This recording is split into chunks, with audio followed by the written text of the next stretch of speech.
Culture Soccer.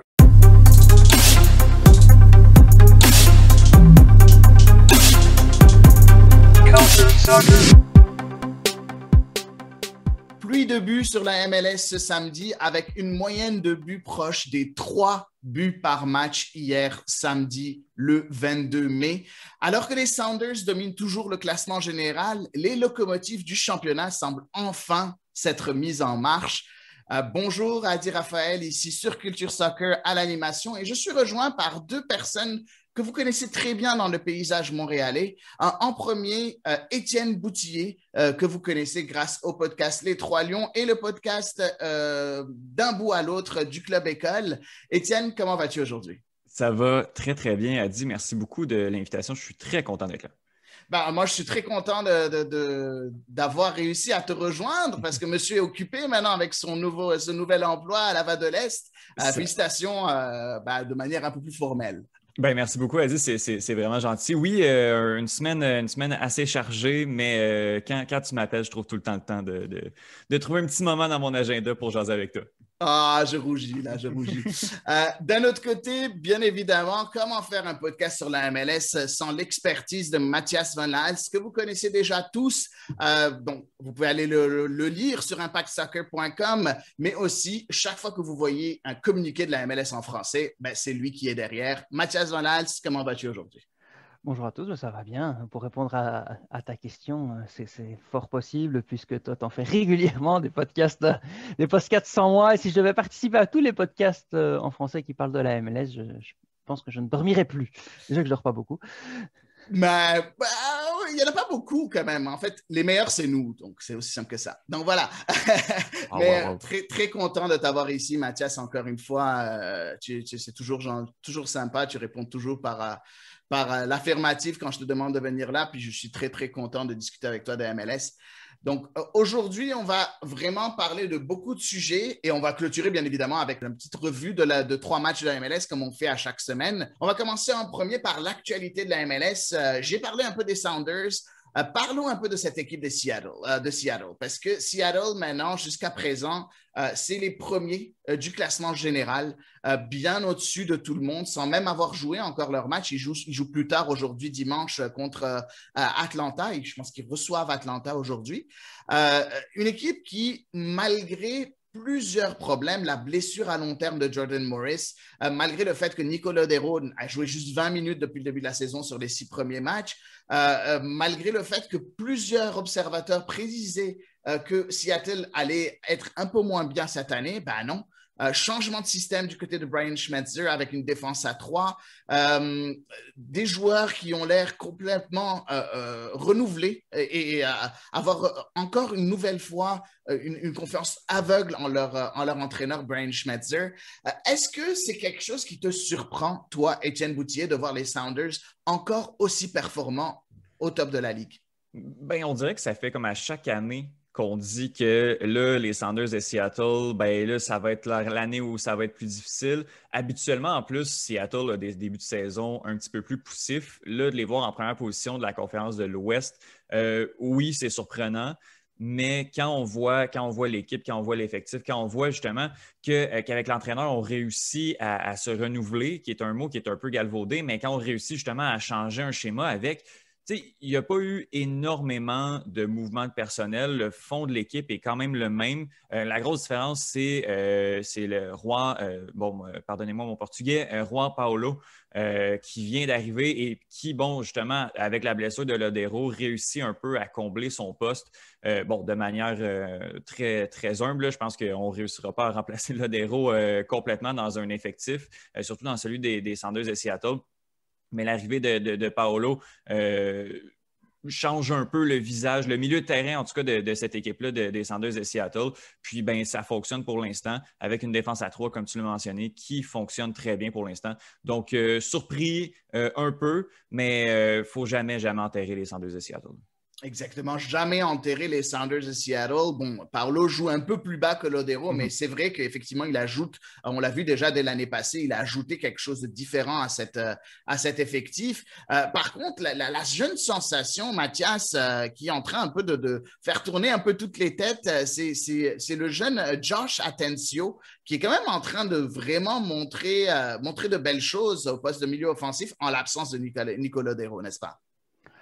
Ouais, mais c'est ça, c'est qu'il y a des bases et quand tu as des bases, quand tu ne changes pas beaucoup ton effectif, tu peux facilement faire entrer un jeune, lui donner confiance et il va être bien entouré. Évidemment, il faut être certain de ton coup si tu veux lui donner ce genre de responsabilité parce que les responsabilités de Lodero, ce n'est pas les premières venues.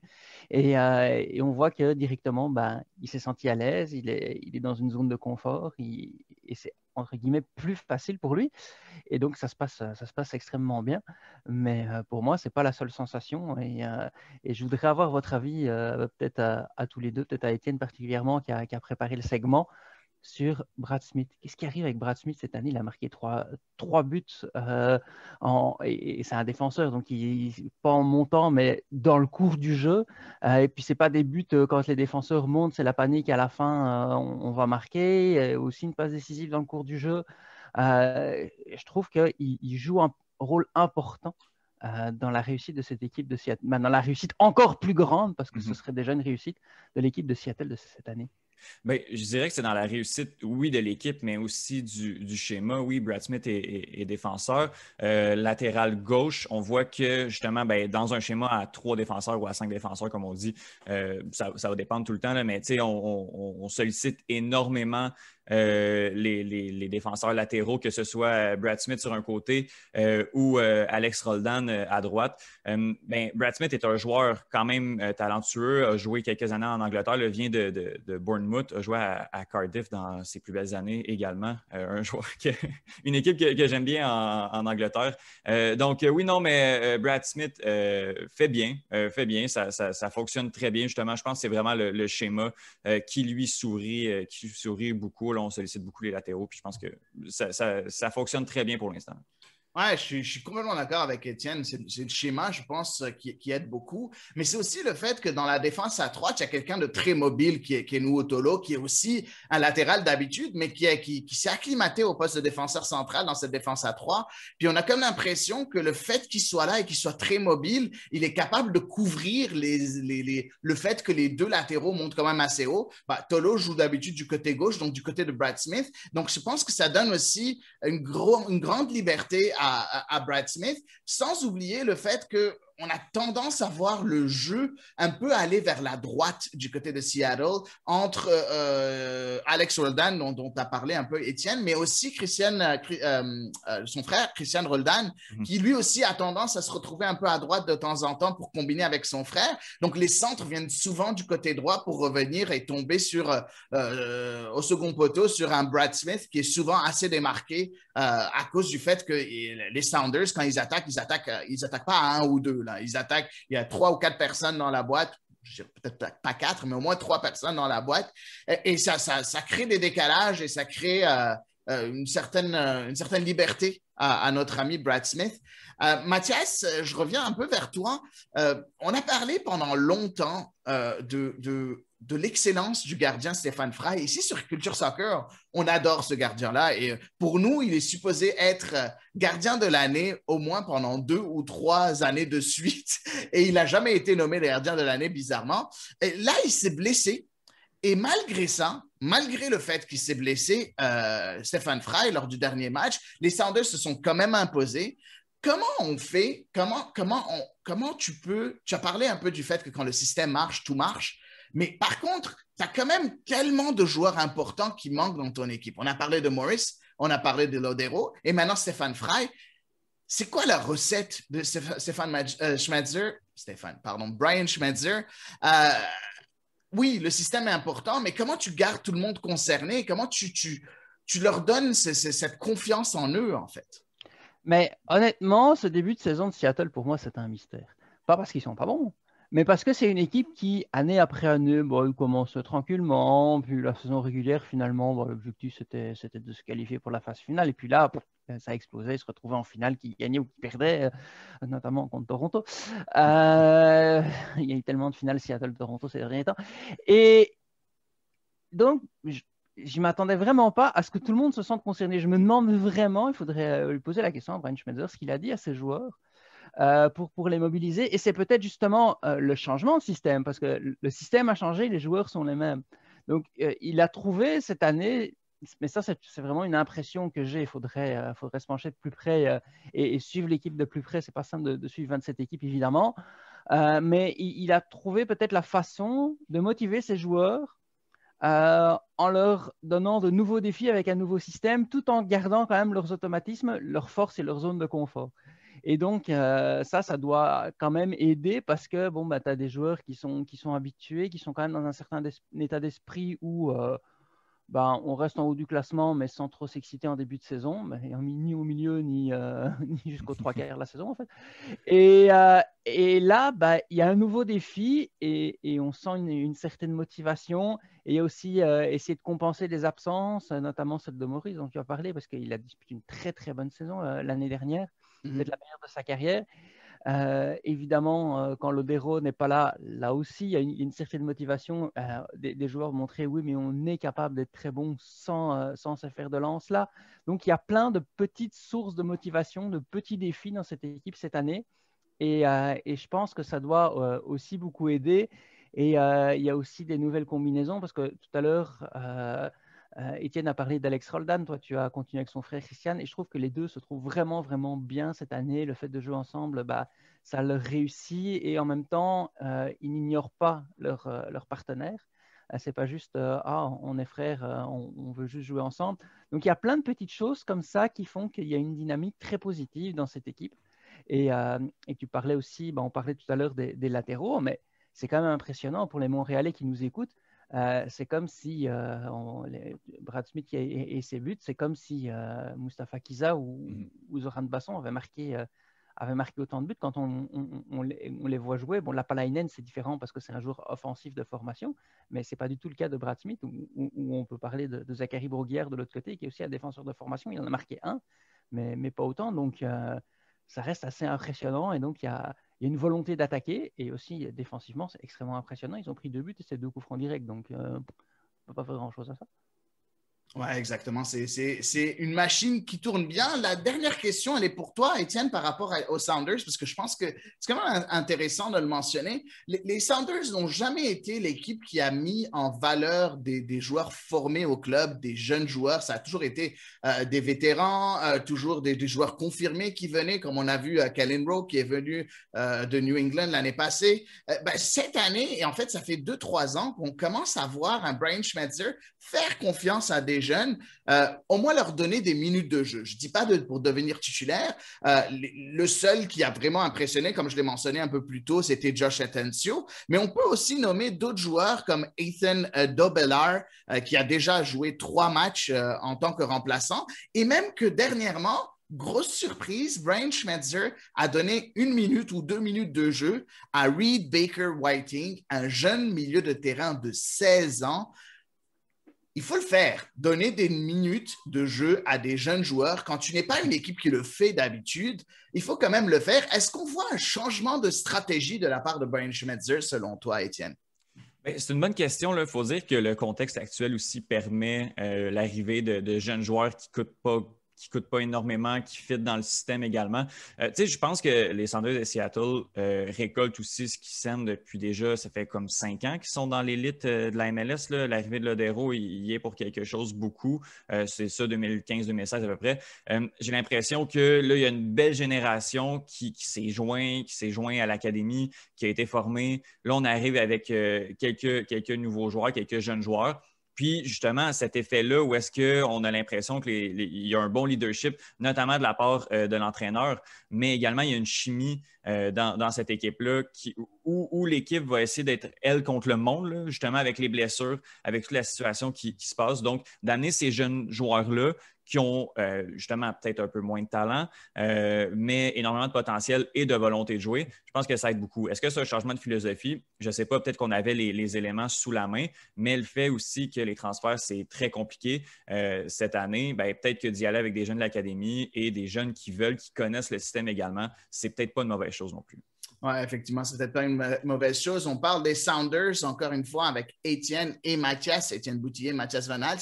Mathias, c'est vraiment la dernière question sur le sujet. Je pensais que c'était celle d'Étienne, mais j'en ai une autre qui m'est venue à l'esprit maintenant. Les Sounders, ils font partie de la MLS depuis 2009. Depuis 2009, ils se sont qualifiés à chaque année pour les playoffs et ils sont montés crescendo dans la hiérarchie des meilleures équipes de la MLS. On voit qu'ils avaient gagné le Supporter Shields en 2014 en tant que meilleure équipe de l'année régulière. Et puis après, en 2016, leur première MLS Cup, tu as mentionné quatre finales sur les 5 dernières années, 2 gagnées, 2 perdues.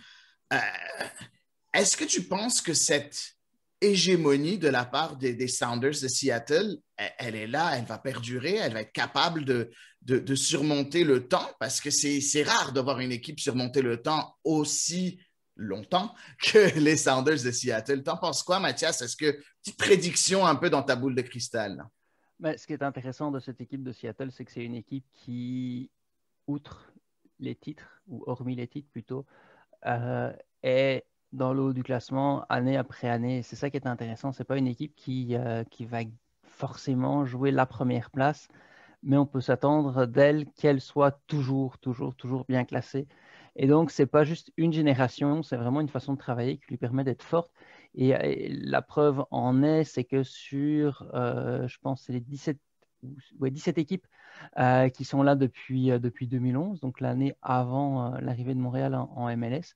Donc, ça nous fait 10 dernières saisons. Si on compte tous les matchs de MLS, Seattle est premier, tout simplement. Et si on met ça en point avec un classement, je vais voir ça sur Vision du jeu, Seattle a 557 points, premier, devant New York 536 et Kansas City 517. Donc, on voit que c'est de la régularité. Et ça, c'est quelque chose évidemment d'intéressant parce qu'il y a quand même beaucoup de générations qui sont passées. Hein. On peut se souvenir de Dempsey, d'Obafemi Martins. Maintenant, bon, c'est la génération Lodero. Il y a des joueurs qui émergent petit à petit. Il y a les grands noms qu'on vient de citer. Après, toi, tu as parlé de Stéphane Frey, c'est un excellent exemple qui, lui, n'est pas un grand nom, mais justement est un joueur qui rend cette équipe régulière et qui est là sur la durée. Donc, il y a quand même un bon équilibre et même dans les périodes difficiles, je pense notamment après le départ d'Obafemi Martins, où Seattle avait quand même beaucoup de mal à se relever, mais ils ont quand même trouvé des solutions pour que l'équipe soit de nouveau compétitive assez rapidement. Donc, ils sont toujours compétitifs et ça, c'est très, très important. Le pire classement là, des Sounders de Seattle depuis leur arrivée en MLS, classement de la Ligue au complet, c'est en 7e position. C'est arrivé 3 fois, puis en 2016, ils ont quand même réussi à gagner la Coupe MLS malgré tout. Donc, on voit sur la durée, depuis que l'équipe est entrée en MLS, qu'elle domine ou qu'elle fait partie des grandes équipes de cette ligue-là. Exactement. Et puis, 7e, on parle de la Ligue au complet, non pas de la conférence. Oui. Hein? Donc, attention, le plus bas classement de la conférence Ouest, c'était 4e position. Donc, faut le faire. Depuis 2009, une excellente franchise, très bien gérée. Alors, déjà, quand on le voit en tant qu'entraîneur, il y a juste 2 entraîneurs dans l'histoire de cette franchise. Le regretté Sigi Schmidt et maintenant Brian Schmetzer qui est là depuis de nombreuses années. Donc, les Sounders sont en grande forme. Une autre équipe en forme, même si elle a connu un petit moins bien hier, mais on va en parler un peu plus tard dans le prochain segment. Mais ce segment-là, c'est un petit truc que toi, Mathias, tu aimerais nous faire part, en fait. C'est la conférence de presse de Greg Vanney, l'entraîneur du Galaxy de Los Angeles, qui a répondu à une question posée par un journaliste qui lui demandait comment ça se fait que tu es en train de recruter beaucoup de joueurs en France. Et tu étais à la conférence de presse, Mathias. Que peux-tu nous dire de la réponse de Greg Vanney?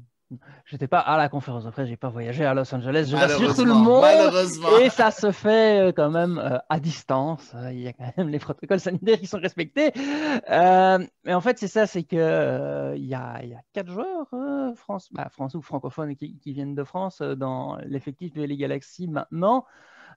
Et donc, forcément, il s'est posé la question, puisque le dernier en date, c'est Ryan Ravloson, qui est malgache, mais qui nous vient de Troyes en D2 française.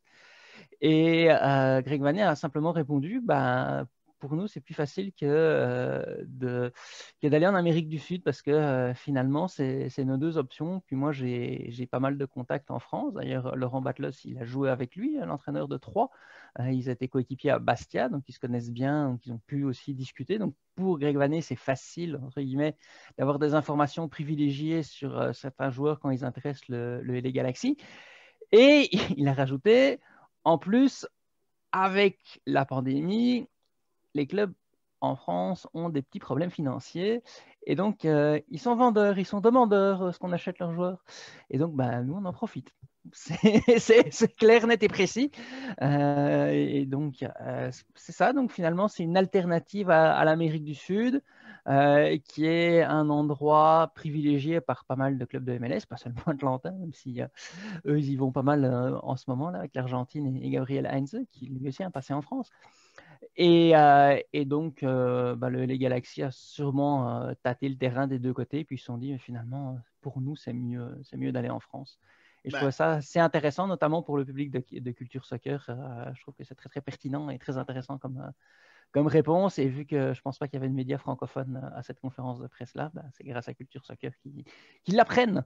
Ouais, merci beaucoup, Mathias. Très apprécié. En fait, quand tu y penses, en fait, logiquement, et pour quelqu'un qui suit le marché du soccer depuis des années, enfin, nous trois, je pense qu'on suit le marché du soccer mondial depuis des années, on s'entend que pour nous, c'est quand même logique que des joueurs un peu en Ligue 2 française soient un peu moins chers que des joueurs sensationnels en Amérique du Sud. Moi, ça ne m'étonne pas. Hein. Donc, je pense qu'il y a de très bons joueurs dans les deuxièmes divisions européennes, pas juste françaises. On voit un peu, par exemple, du côté de Philadelphie qui va piocher en deuxième ou troisième division allemande, souvent.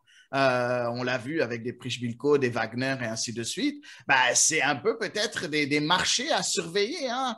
Et je pense que plusieurs équipes de la MLS devraient un peu se pencher là-dessus parce que je pense que c'est là que le talent est. Tu ne penses pas, toi, Étienne? Est-ce que tu penses que ce serait une bonne idée de faire un peu comme le Galaxy et Philadelphie?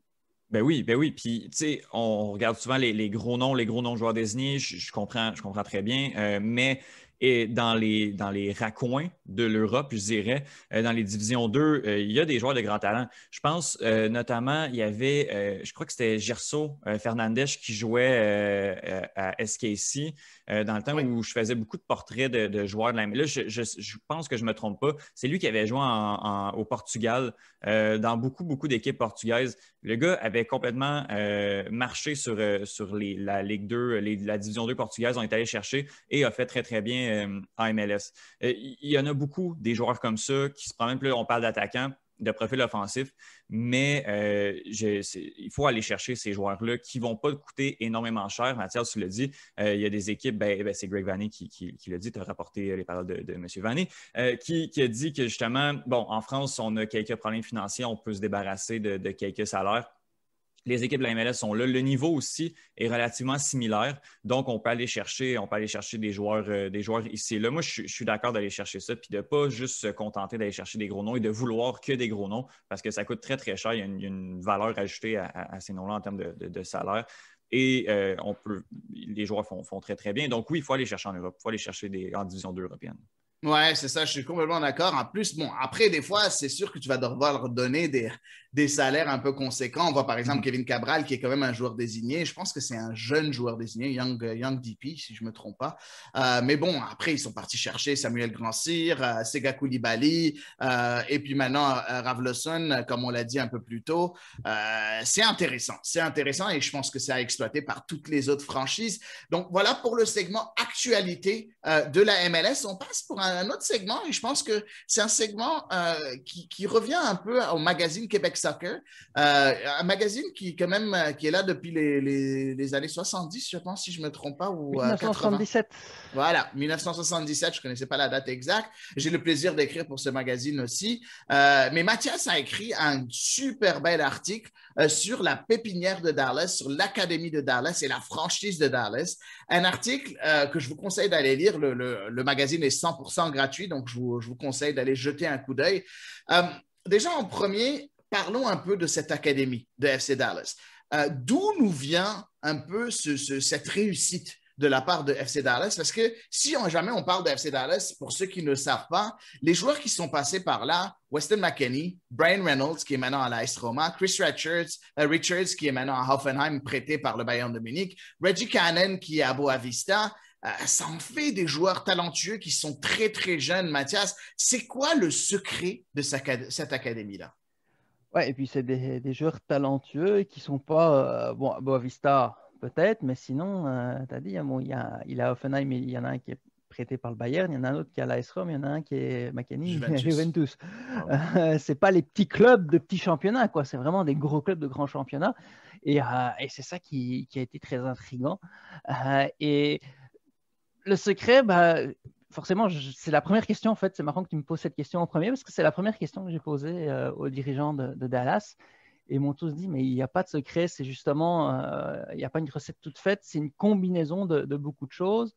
Et ça part évidemment de la volonté de le faire, qui est partout dans le club, que ce soit les dirigeants, le staff technique, les entraîneurs, évidemment les gens dans les équipes de jeunes veulent que leurs joueurs réussissent, mais quand on voit les entraîneurs de Dallas, que ce soit les entraîneurs actuels ou même évidemment la génération précédente avec Oscar Pareja, et l'entraîneur principal et leurs adjoints ont travaillé dans les équipes de jeunes. Donc déjà, ça c'est quelque chose qui aide parce qu'ils sont ouverts et ils les connaissent. Et puis c'est des joueurs qu'ils ont vu évoluer et qui connaissent même personnellement puisqu'ils ont entraîné les moins de 13 ans, les moins de 15 ans. Et puis à un moment donné, ces joueurs arrivent en équipe première. Donc ça, c'est une des choses. Et puis quelque chose qui est vraiment ressorti des discours des dirigeants du club, c'est on n'a pas peur de les faire jouer, tout simplement. Quand un joueur est prêt, il joue. Il faut qu'un joueur soit à son niveau. Et ça, c'est aussi quelque chose qui était très intéressant et impressionnant. Et quand j'ai impressionnant, en fait, je pense à Chris Hayden, le directeur technique, le chef, le responsable de l'école de jeunes du FC Dallas, qui m'a énormément impressionné, vraiment, dans ses réponses. Après l'entrevue avec lui, j'étais quasiment en train de danser dans mon bureau parce que je me disais, mais ça va faire un super article. Pas grâce à moi, mais grâce à lui. Parce que le gars, il a la tête sur les épaules, ils savent exactement ce qu'ils font. Ils suivent les bases et les principes de la MLS, mais après, ils n'ont pas peur d'aller plus loin. Par exemple, MLS Next, donc le championnat pour les jeunes des clubs de MLS et autres partout aux États-Unis et avec des équipes canadiennes aussi, mais ça commence chez les moins de 13 ans. Mais à Dallas, ils disent, mais non, nous, il faut que nos équipes de jeunes, ce qu'on appelle l'académie à l'Impact de Montréal, ça commence chez moins de 11 ans, donc à 10 ans. Et pour nous, c'est important. Donc, on le fait et ils le font et ça fait partie des critères de la réussite. Donc, quand ils ont des joueurs qui sont en équipe réserve, parce que maintenant, ils en ont une, on sait que pendant longtemps, ils n'en ont pas eu et ça fait partie de la réputation de Dallas. Ils arrivent à former des jeunes sans équipe réserve. Et quand je leur ai dit ça, Hayden, il m'a fait non, non, non, non, non. On était très, très, très malheureux de ne pas en avoir. On est bien content d'avoir changé d'idée, d'en avoir une. Mais quand les joueurs arrivent, ils sont au club depuis 9 ans, ils se connaissent, donc ils savent, ils s'entraînent proches, comme c'est le cas à Montréal par exemple aussi. Donc il y a beaucoup de petites choses mises ensemble qui font qu'à la fin, ça en donne une grande qui est un succès. Oui, effectivement. Écoute, je pense aussi que quelque chose qui est vraiment le succès de cette franchise, c'est aussi la continuité qu'on voit au sein de l'équipe d'entraîneurs. Hein. On a vu souvent, c'est vraiment des entraîneurs qui sont un peu promu à l'interne. On a vu Luchi Gonzalez qui a pris la place d'Oscar Pareja, par exemple, qui était avant dans l'académie, dans les équipes de jeunes, en tant qu'assistant, ainsi de suite. On voit souvent un peu cette certaine continuité au sein du staff. Est-ce que tu penses aussi que ça fait partie de la clé du succès aussi, Mathias? Pour eux, oui, en tout cas, c'est une certitude et pas forcément par rapport aux qualités de l'entraîneur. Il a travaillé avec des jeunes, donc il est ouvert et tout, mais évidemment, ça en fait partie, mais aussi par le fait qu'ils les connaissent. Une des questions que j'ai posées, c'est mais les jeunes, ils arrivent en équipe première, vous les faites monter assez jeunes, et eux, ils ont des préoccupations d'adolescence, et des adolescents dans un milieu d'adultes. Et je sais pas moi, quand ça parle dans le vestiaire de conversations privées, que ce soit pour certains qui sont plus posés, casaniers de la vie de famille avec les enfants, ou d'autres qui sont un petit peu plus sorteurs, ou et qui sont en train de parler des filles qui sont en train de draguer et je ne sais pas quoi, mais ces jeunes, ils n'ont pas du tout ces préoccupations-là, ils sont tout à fait ailleurs dans leur vie, ils sont encore chez papa, maman, et donc, bah là, on expliquait, oui, mais les entraîneurs, ils les connaissent, ces jeunes, donc ils connaissent un petit peu leur personnalité, ils connaissent un petit peu leur mentalité, ils les retrouvent, ils connaissent déjà les parents, donc les liens sont forts et ça aide aussi les jeunes à s'intégrer plus facilement à la vie du groupe qui est une vie extra-sportive, je veux dire, à la vie extra-sportive du groupe. Et donc, ça, c'est important parce qu'ils ils sont pas perdus, ils ne se sentent pas, ah tiens, bah, lui, c'est mon copain, il va prendre sous son aile, mais bon, avec les autres, je ne suis peut-être pas forcément à l'aise avec tout le monde. Là, ça aide à l'homogénéité. Je pense que ça, c'est quelque chose d'important, justement, dans le fait que ces entraîneurs aient été promus de l'école de jeunes. Moi, ce que je trouve super intéressant, Mathias, là, ben, puis tu l'as dit d'entrée de jeu, là, c'est la volonté. Là. Parce que la formation en tant que telle, c'est sûr que oui, sortir des pépites, il n'y a pas de recette. Il faut quand même que tu tombes sur le bon talent puis que tu puisses être capable de le développer. Mais c'est une question de volonté. L'article, j'ai trouvé super intéressant. Mais quand on voit on veut faire jouer les jeunes, on veut leur donner des minutes, on veut leur donner de l'expérience, on veut miser sur l'académie, on l'entend beaucoup à Montréal, on l'entend beaucoup partout. En fait, tous les nouveaux entraîneurs qui arrivent dans tout sport confondu vont répéter le même discours. Après ça, c'est une question de volonté. Si on veut vraiment mettre tout ça en application, puis que c'est dans l'ADN, la philosophie du club, ben on le voit que ça rapporte puis que ça fonctionne. Les joueurs qui sont rendus en Europe maintenant ben, sont entrés dans cette philosophie. Puis il y en a d'autres également. Là, j'ai nommé, là, j'ai regardé, là, puis il y en a 4 autres là, encore dans l'effectif de l'équipe première du FC Dallas qui sont propices là, à aller en Europe dans les prochains mois, les prochaines années. Je trouve ça super intéressant de voir cette figure du FC Dallas qui réussit à former énormément et sur la durée. On n'a pas qu'une pépite, notamment, il y a Davies de Vancouver là, qu'on peut nommer comme exemple. Mais d'y aller dans la quantité comme ça du FC Dallas, c'est juste complètement incroyable. Oui, mais la volonté, ça ne fait pas tout. Et c'est bien parce que justement, autant Chris Hayden que le directeur technique du club, le Brésilien Zanota, qui vient de Grêmio, la première réponse qu'ils m'ont donnée, c'est la volonté. J'aurais dit, bah, vous êtes drôle avec votre volonté à Montréal aussi. Ils ont la volonté. Dans plein d'autres clubs aussi, ils disent qu'ils veulent le faire, puis ils n'y arrivent pas. Donc, c'est bien gentil de dire la volonté, mais il doit bien y avoir autre chose. Puis là, ils ont été, entre guillemets, tout surpris, puis ils ont été plus en profondeur dans leurs explications. Et donc, c'est là qu'on m'a dit, bah oui, mais beaucoup de nos joueurs sont ici depuis qu'ils ont 13 ou 14 ans, à part Richards, qui est une exception. Mais par exemple, McKennie et Reynolds, ils sont avec le club. Ils étaient avec le club depuis qu'ils avaient 11 ans. Donc, ça, c'est une des choses. Et l'autre chose, ils se sont rendus compte que, parce que et Quentin Parisi, le rédacteur en chef de Québec Soccer, lui, ce qui l'intéressait surtout, c'était pas seulement le fait qu'ils arrivent à former des jeunes, mais aussi qu'ils arrivent à les rendre intéressants pour des grands clubs européens. Parce que je vois bien, moi, la Juventus, la AS Rome, le Bayern, il n'y a pas que Dallas, quoi. Tu sais, on n'est pas, on n'est pas en NBA ou en baseball où il y a juste les clubs du pays autour qui peuvent être intéressants et peut-être quelques grands clubs à l'étranger. Là, tu as un marché mondial où ils peuvent aller se servir. Pourquoi ces grands clubs-là sont venus à Dallas? Et ça, c'est très, très intéressant dans la question. Et une des réponses qu'ils ont données, ils ont dit, mais eux, ils veulent des jeunes et des jeunes qui ont de l'expérience. Donc, si un jeune de 22 ans a beaucoup de talent, mais n'a encore joué aucun match professionnel, ça ne les intéresse pas. Si un jeune de 18 ans a beaucoup de talent, a déjà joué 40 matchs de MLS, et qu'en plus, ils peuvent encore peaufiner son talent pour qu'à 19-20 ans, il soit prêt et soit au niveau que ces clubs-là veulent, là, tout d'un coup, ils sont beaucoup plus intéressés. Et donc, tu vois qu'ils ont compris beaucoup de choses.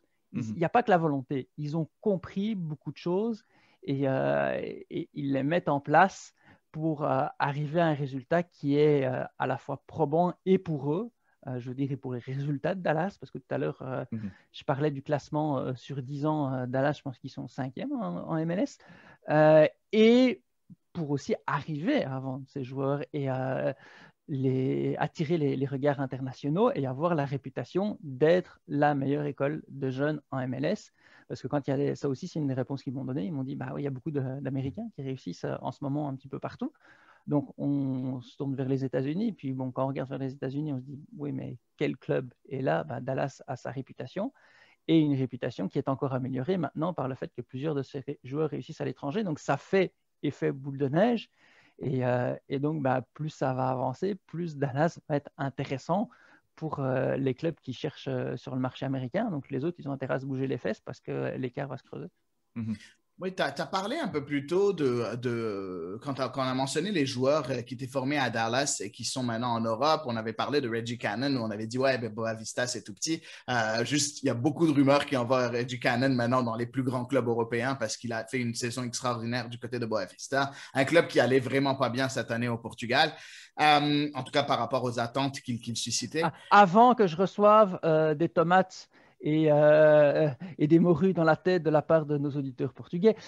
Je n'ai pas dit que Boavista, c'était tout petit. Boavista, c'est un très grand club au Portugal, mais ce n'est pas un grand championnat par rapport aux autres. Ce n'est pas la même chose. C'est ça que je voulais dire. Moi aussi, je me suis mal exprimé, mais je sais qu'on avait compris ce que tu voulais dire, Mathias. T'en fais pas. Mais par contre, on a vu la nouvelle sensation maintenant qui viennent tout juste d'être appelés en équipe nationale américaine, Justin Shea. Qui est prêté par Dallas au Bayern de Munich, la deuxième équipe de Bayern de Munich. Il a juste 17 ans. Parle-nous un peu de ce joueur. Je ne sais pas si tu le connais, toi, Mathias, mais pour ceux qui ne le connaissent pas et qui veulent en apprendre un peu, je vous conseille le thread de FC Dallas en français sur Twitter. Il a fait un thread vraiment très détaillé sur Justin Shea. Mais comment ça se fait? Tu as parlé un peu de Dallas qui essaie d'avoir des joueurs qui ont joué. C'est pas un joueur qui a joué avec l'équipe première. Est-ce que c'est parce que c'est un joueur qui a bien fait avec l'équipe réserve qui joue en USL League One en 3e division, le North Texas SC? Ou est-ce qu'il y a quand même des recruteurs qui vont souvent voir et observer les jeunes de Dallas?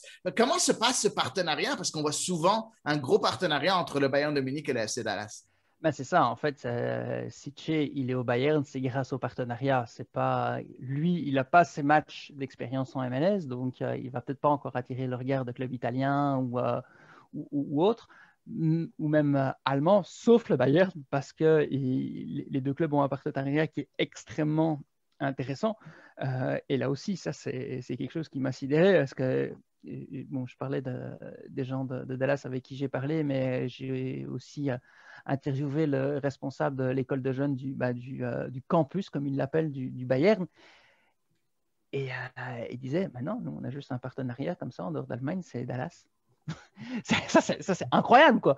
Ils peuvent avoir 196 autres pays dans le monde qui ont tous beaucoup de clubs et ils choisissent Dallas. Et la raison pour laquelle ils ont choisi Dallas, je vais revenir à Shea après, ne t'en fais pas, elle est intéressante aussi parce qu'elle est stratégique à leurs yeux. C'est que la MLS va chercher des joueurs en Amérique du Sud de plus en plus, comme Almiron à Atlanta par exemple. Donc Dallas, évidemment, va voir des joueurs en Amérique du Sud aussi. Il y a quand même pas mal de joueurs latinos au FC Dallas. Il y a à côté de ça l'école de jeunes qui a une excellente réputation. Donc en fait, ils sont présents, entre guillemets, sur tout un continent, alors, grâce à ce partenariat avec Dallas, alors que finalement, le Bayern, ils ne sont pas assez présents à leurs yeux sur le continent américain. Et finalement, je ne vais pas dire qu'ils ne veulent pas y mettre d'énormes moyens, mais les moyens qu'ils veulent y mettre, c'est plus pour aller voir dans les gros clubs, pour aller chercher des joueurs qui sont déjà connus, on va dire, qui peuvent être disponibles tout de suite pour le Bayern. Et donc, à côté de ça, ils se disent, mais on veut quand même aller un petit peu plus loin dans ce recrutement sur le continent américain. On va se trouver un partenaire. Donc, ils ont trouvé Dallas, une des raisons, et je pense que c'est une des raisons principales. Et donc, dans ce partenariat, qui est un partenariat vraiment sportif, c'est pas comme on peut voir certains partenariats pour faire briller l'étoile d'un club sur un nouveau marché, parce que bon, le Bayern, il a quand même aussi une version américaine et il veut faire connaître son nom aux États-Unis et tout, mais ce n'est pas du tout l'objectif du partenariat avec Dallas. Et donc, il y a pas mal d'échanges. Parmi ces échanges, évidemment, en temps de Covid, c'est un petit peu différent, mais parmi ces échanges, chaque année, il y a 2 délégations de Dallas qui vont en Bavière. Il y en a une avec des responsables des équipes de jeunes et des entraîneurs des équipes de jeunes, donc qui vont travailler avec les entraîneurs là-bas sur vraiment beaucoup de points. Ils rencontrent les médecins, ils regardent même les gens qui travaillent sur les méthodes de travail, donc c'est quand même assez pointilleux. Et évidemment, de l'autre côté, il y a des jeunes joueurs, il y a des joueurs qui vont participer à un tournoi. D'ailleurs, la dernière édition du tournoi, la finale, c'était Dallas-Bayern et c'est Dallas qui a gagné la finale. Ça, c'est fou quand tu y penses, hein, que Dallas puisse battre le Bayern de Munich à n'importe quelle catégorie, c'est quand même énorme. C'est quand même énorme. Ouais, bah déjà que Dallas puisse aller en finale du tournoi. Ouais, parce déjà, pas juste le Bayern. Hein, et ils vont battre le Bayern. Donc ça, c'est quand même quelque chose d'assez impressionnant. Et puis évidemment, c'est convaincant. Et donc forcément, quand tu as Dallas qui bat le Bayern, bah, les recruteurs du Bayern qui sont là, qui ont un partenariat avec le club, crois-moi que les joueurs de Dallas, ils les regardent et ils les observent. Hein. Et donc les joueurs de Dallas qui vont aussi s'entraîner, qui vont une petite délégation de 6 ou 7 à un moment dans l'année, pour aller s'entraîner un petit peu comme le font certains joueurs de Montréal à Bologne d'ailleurs, hein, mais en moins grand nombre et peut-être un peu moins systématiquement. Et donc forcément, bah, ils ont l'œil dessus, donc ils peuvent les voir et ils savent exactement ce dont ils ont besoin. Et ça aussi, c'est une des forces de ce partenariat-là. Et je pense qu'à Dallas, ils s'en félicitent. C'est qu'ils n'ont pas signé un partenariat avec Barcelone ou Chelsea, qui sont aussi d'extrêmement grands clubs au monde, qui ont des effectifs pléthoriques et finalement qui ont je ne sais pas combien de joueurs professionnels sous contrat, mais je ne serais pas surpris que pour certains ce soit entre 50 et 60, dont certains qui ne vont jamais jouer pour leur club et qui sont en fait de l'horrible spéculation. Et, je ne vais pas dire que c'est de la traite d'êtres humains, mais on est quand même pas loin. On en est proche, ouais. C'est ça, parce que finalement, ils vont chercher des joueurs juste pour gagner de l'argent sur leur valeur marchande. Alors que le Bayern, ce n'est pas du tout le cas. Eux, ils se disent, nous, on a besoin de tel profil dans notre effectif. Et si on va chercher un joueur, c'est pour qu'il joue pour nous. Et donc, ça aussi, je pense que quand on voit du côté de Dallas, ce n'est pas un argument qu'ils m'ont donné, mais quand on entend tout ce que Chris Hayden dit, c'est clair que ça fait partie des critères de choix. Si on veut quelque chose de sportif, on veut des gens qui sont sportivement sérieux, et le Bayern est sportivement sérieux.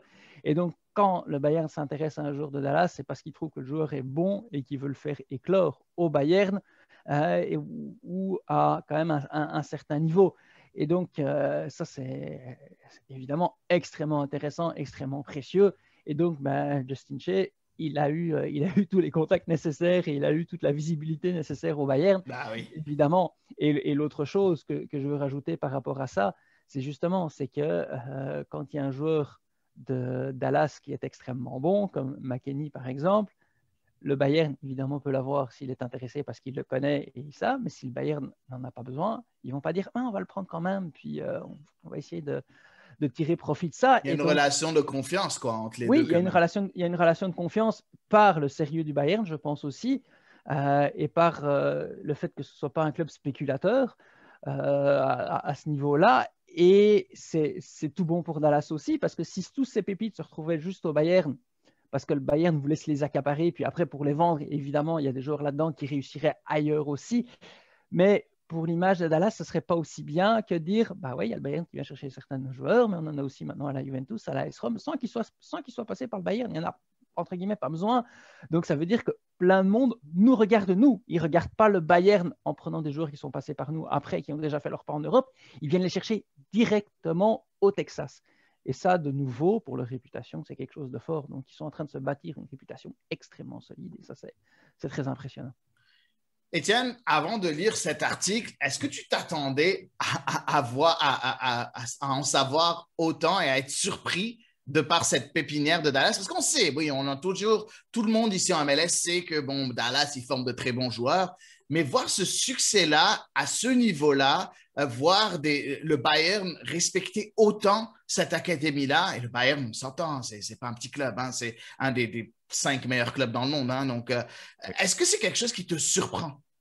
Oui, j'en ai appris quand même beaucoup parce que oui, j'avais vu passer le partenariat avec le Bayern qui dure depuis déjà quelques années. Mais justement, on en voit des fois des partenariats ici et là avec des équipes parraines, cousines ailleurs en Europe, puis après ça, il ne se passe pas grand-chose. Donc, justement, de voir que ce partenariat-là fonctionne et justement est respecté par le Bayern. J'en ai appris beaucoup. Puis moi, ce que je trouve fascinant, c'est que justement, ben oui, c'est pas un contrat d'exclusivité des jeunes joueurs qui s'en vont seulement au Bayern quand ils vont faire le saut en Europe. Là, ça, j'ai trouvé ça quand même fascinant. Puis moi, ce que j'aime beaucoup, c'est qu'on réussit à transférer nos joueurs. Oui, ils sont très, très jeunes, mais ils ne brûlent pas la ligue. Il ne marche pas sur la MLS. Weston McKennie, avant de quitter, était un bon joueur. Il faisait bien, on savait qu'il y avait énormément de potentiel. Mais avant de se joindre à la Juventus, n'avait pas complètement. On n'a pas attendu de faire une Almiron, que le gars ait 2-3, il était un peu plus vieux Almiron, mais 2-3 saisons où il marche sur l'eau avant de le transférer. On le transfère très, très, très rapidement. Puis ça fonctionne quand même parce que ces joueurs-là font bien quand même en Europe. Donc ça, je trouve ça quand même assez fascinant de réussir à exporter de cette façon-là. Puis oui, de voir autant de noms que ça je ne savais pas avant de lire l'article, qu'il y avait autant de joueurs que ça transférés en Europe. Oui, c'est vraiment... Pour continuer sur le partenariat, parce que Étienne, tu amènes un point intéressant sur les partenariats qui fonctionnent plus ou moins. C'est que généralement, les partenariats, honnêtement, ça ne marche pas. Faut dire les choses comme elles sont. Généralement, tu vois, il y a un partenariat, ouais, bon, ça va durer 2 ans. Après 2 ans, ils vont se rendre compte que ça ne va pas. Ou alors, bon, il y a des intérêts communs comme Montréal-Bologne, comme le les City Red Group, Bulls. même Red Bull. Là, eux, ça marche un peu mieux parce que il y a des dirigeants qui sont communs, des dirigeants sportifs et qui vont amener des trucs. Puis il y a tellement de clubs que finalement, on va trouver un club qui peut correspondre pour plus ou moins certains joueurs, même si bon, il y a des passages d'un club à l'autre, c'est assez un échec. Mais là, on parle de continents différents, mais même en Europe, c'est arrivé souvent qu'il y ait des partenariats entre 2 clubs. Et bon, on va faire des accords de prêt, on va faire ci, on va faire ça, on va faire des accords d'entraînement. Les entraîneurs d'un club vont aller dans l'autre. Puis c'est ça, au bout de 2 ans, c'est fini parce que ça ne fonctionne pas. Puis bon, de temps en temps, il y a un joueur un petit peu exotique qui arrive, puis le gros club, parce que souvent il y a un gros et un petit dans le partenariat, se dit le petit club va pouvoir le faire jouer pour moi. Puis là, il arrive, puis tout le monde, je ne vais pas dire tout le monde rigole, mais c'est un petit peu une attraction extra sportive plus que sportive, ces joueurs-là. Et au bout d'un moment, ça tombe à l'eau. Et donc là, ce que le Bayern et Dallas ont réussi, c'est très fort et c'est très bien. C'est très, très, très, très, très bien parce qu'ils ont des 2 côtés eu la présence d'esprit de choisir les bons critères pour que le partenariat réussisse et soit bénéfique aux 2 parties. Et honnêtement, c'est difficile à expliquer, c'est difficile à faire passer, c'est même difficile à percevoir dans l'article. Mais ça aussi, c'est quelque chose qui est extrêmement impressionnant et pour lequel il faut féliciter les 2 clubs parce qu'ils ont extrêmement bien travaillé. Si ce partenariat est une réussite, ils en ont beaucoup, beaucoup, beaucoup de mérite et c'est très, très, très, très loin d'être gagné au moment de la signature. Sauf qu'eux, ils ont mis toutes les conditions gagnantes en place pour que ça se produise.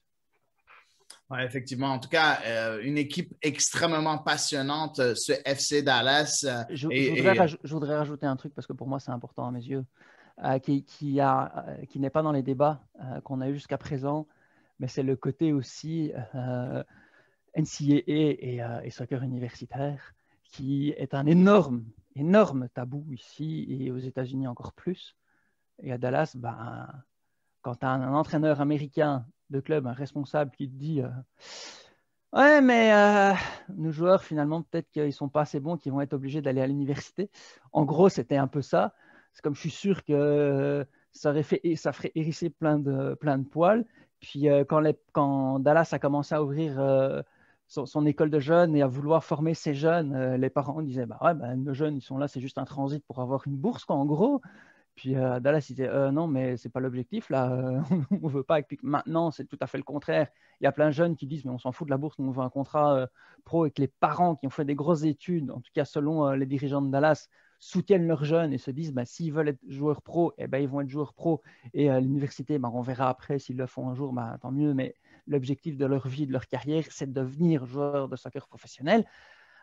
C'est une révolution pour les États-Unis. Il faut le dire comme c'est.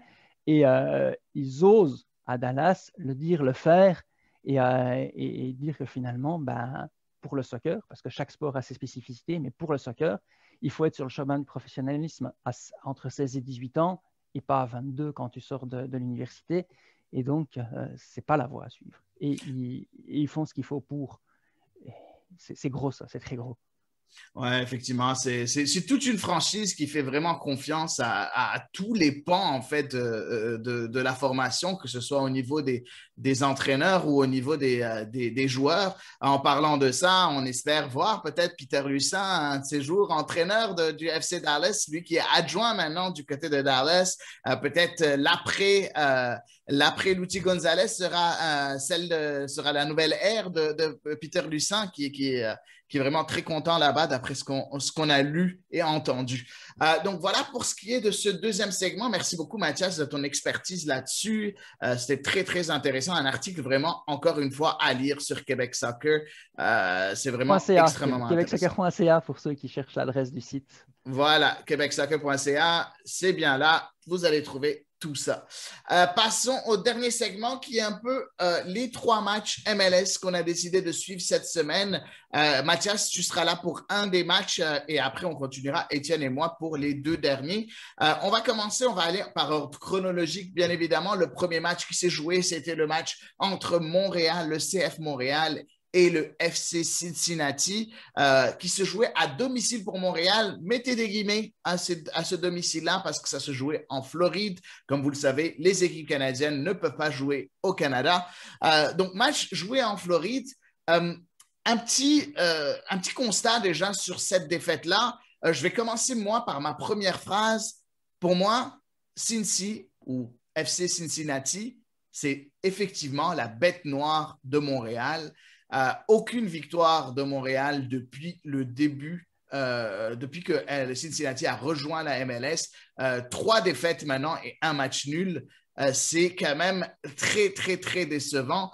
Est-ce que vous avez eu une phrase similaire tous les deux aussi? Étienne, ta phrase était similaire à bête noire?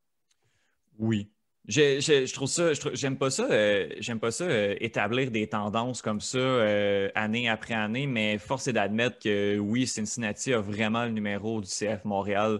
Je pense que c'est 11 victoires que Cincinnati a dans son histoire. Il y en a 3 là-dessus qui sont contre Montréal. Je ne comprends pas ce qui se passe. Ce match-là aurait dû être bouclé après la première demi. Clairement, on va y revenir. Mais Cincinnati réussit contre le CF Montréal. Bravo à eux.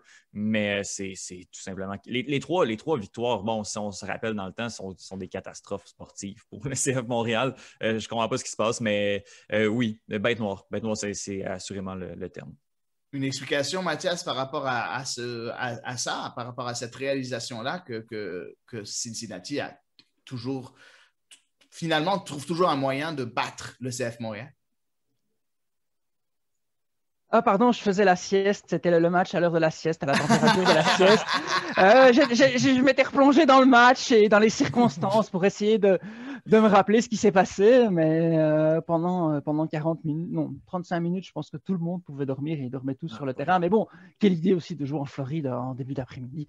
Et pour en revenir à Cincinnati et au côté bête noire, je pense qu'il y a des facteurs circonstanciels qui font que c'est aussi l'équipe qu'il ne fallait pas affronter à ce moment-là. À chaque fois pour Montréal. Puis pour le match d'hier, j'avais l'impression que Montréal jouait plus un match de préparation qu'un match de championnat.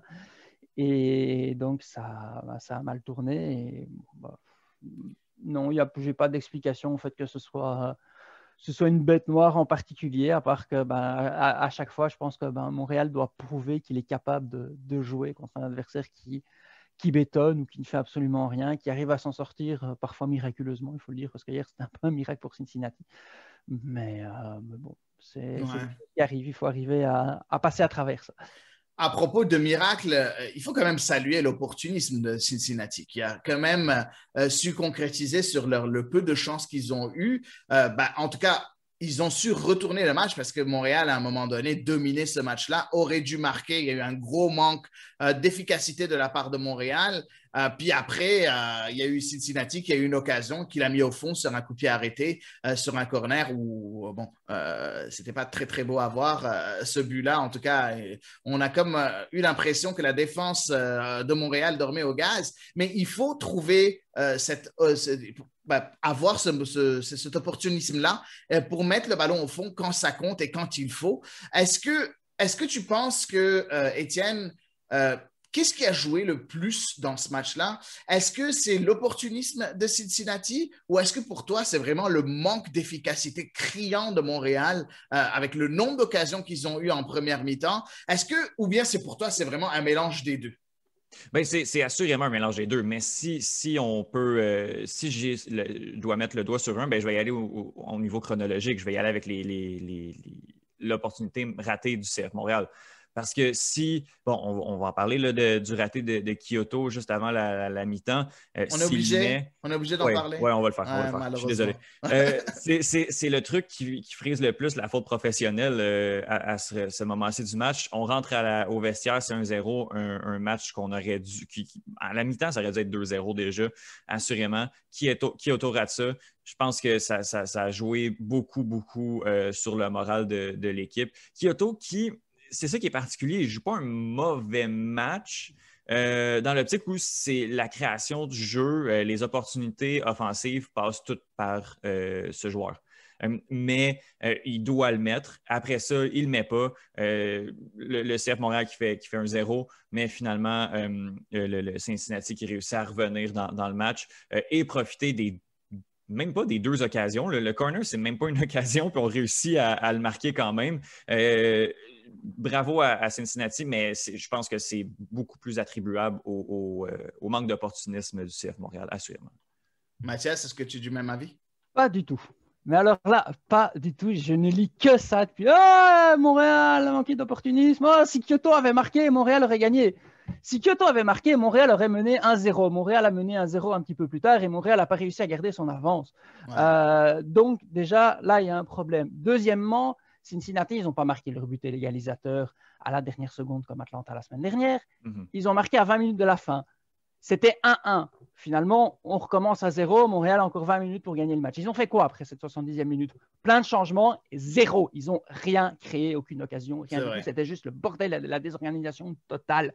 Donc, je suis désolé, mais oui, évidemment, s'ils marquent je ne sais pas combien de buts avant la mi-temps, et pour moi, ils n'ont pas eu tant d'occasions que ça. Et Cincinnati aussi a eu l'une ou l'autre occasion. Il faut se rappeler. Après le premier but, ouais. Après le but d'égalisateur, effectivement, ils ont eu plusieurs occasions de Cincinnati. Oui, et puis il y a quand même un but annulé de Cincinnati qui est. Il y a hors-jeu. C'est tout à fait juste. Mais Montréal a eu très chaud 30 secondes avant le raté de Kyoto. Il ne faut pas oublier ça non plus. Donc, c'est. Je pense qu'après le 1-0, oui, il y a eu des buts qui étaient annulés pour hors-jeu. Et Cincinnati jouait, ils étaient sur le terrain. Pourquoi on dit Montréal a raté, Montréal a raté. Si Montréal, les joueurs étaient hors-jeu, c'est peut-être parce que Cincinnati a bien joué le hors-jeu. Ouais. Si Kyoto, en première mi-temps, sont ratés, évidemment, c'est totalement de sa faute. Mais il y a eu d'autres occasions de dire Kyoto, il a manqué d'opportunisme. Il avait toujours deux types droits sur lui collés à ses basques. S'il n'a pas pu passer, c'est peut-être parce que les défenseurs ont fait du bon travail. Cincinnati était nul à la relance. Ils ont redonné le ballon à Montréal, je ne sais pas combien de fois. Mais après, ils se sont concentrés sur défendre. Et ils l'ont quand même relativement bien fait, pour une fois. Parce que d'habitude, c'est catastrophique la défense de Cincinnati. Montréal n'a pas su mettre le rythme suffisant pour se créer beaucoup d'occasions.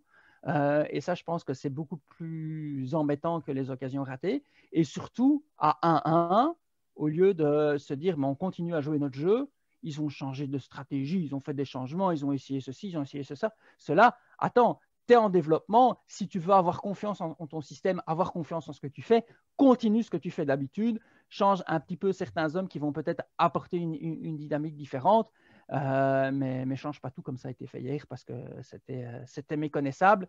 Et en voulant être plus offensif et en voulant prendre plus de risques, qu'est-ce que tu fais? Un, tu ne crées rien.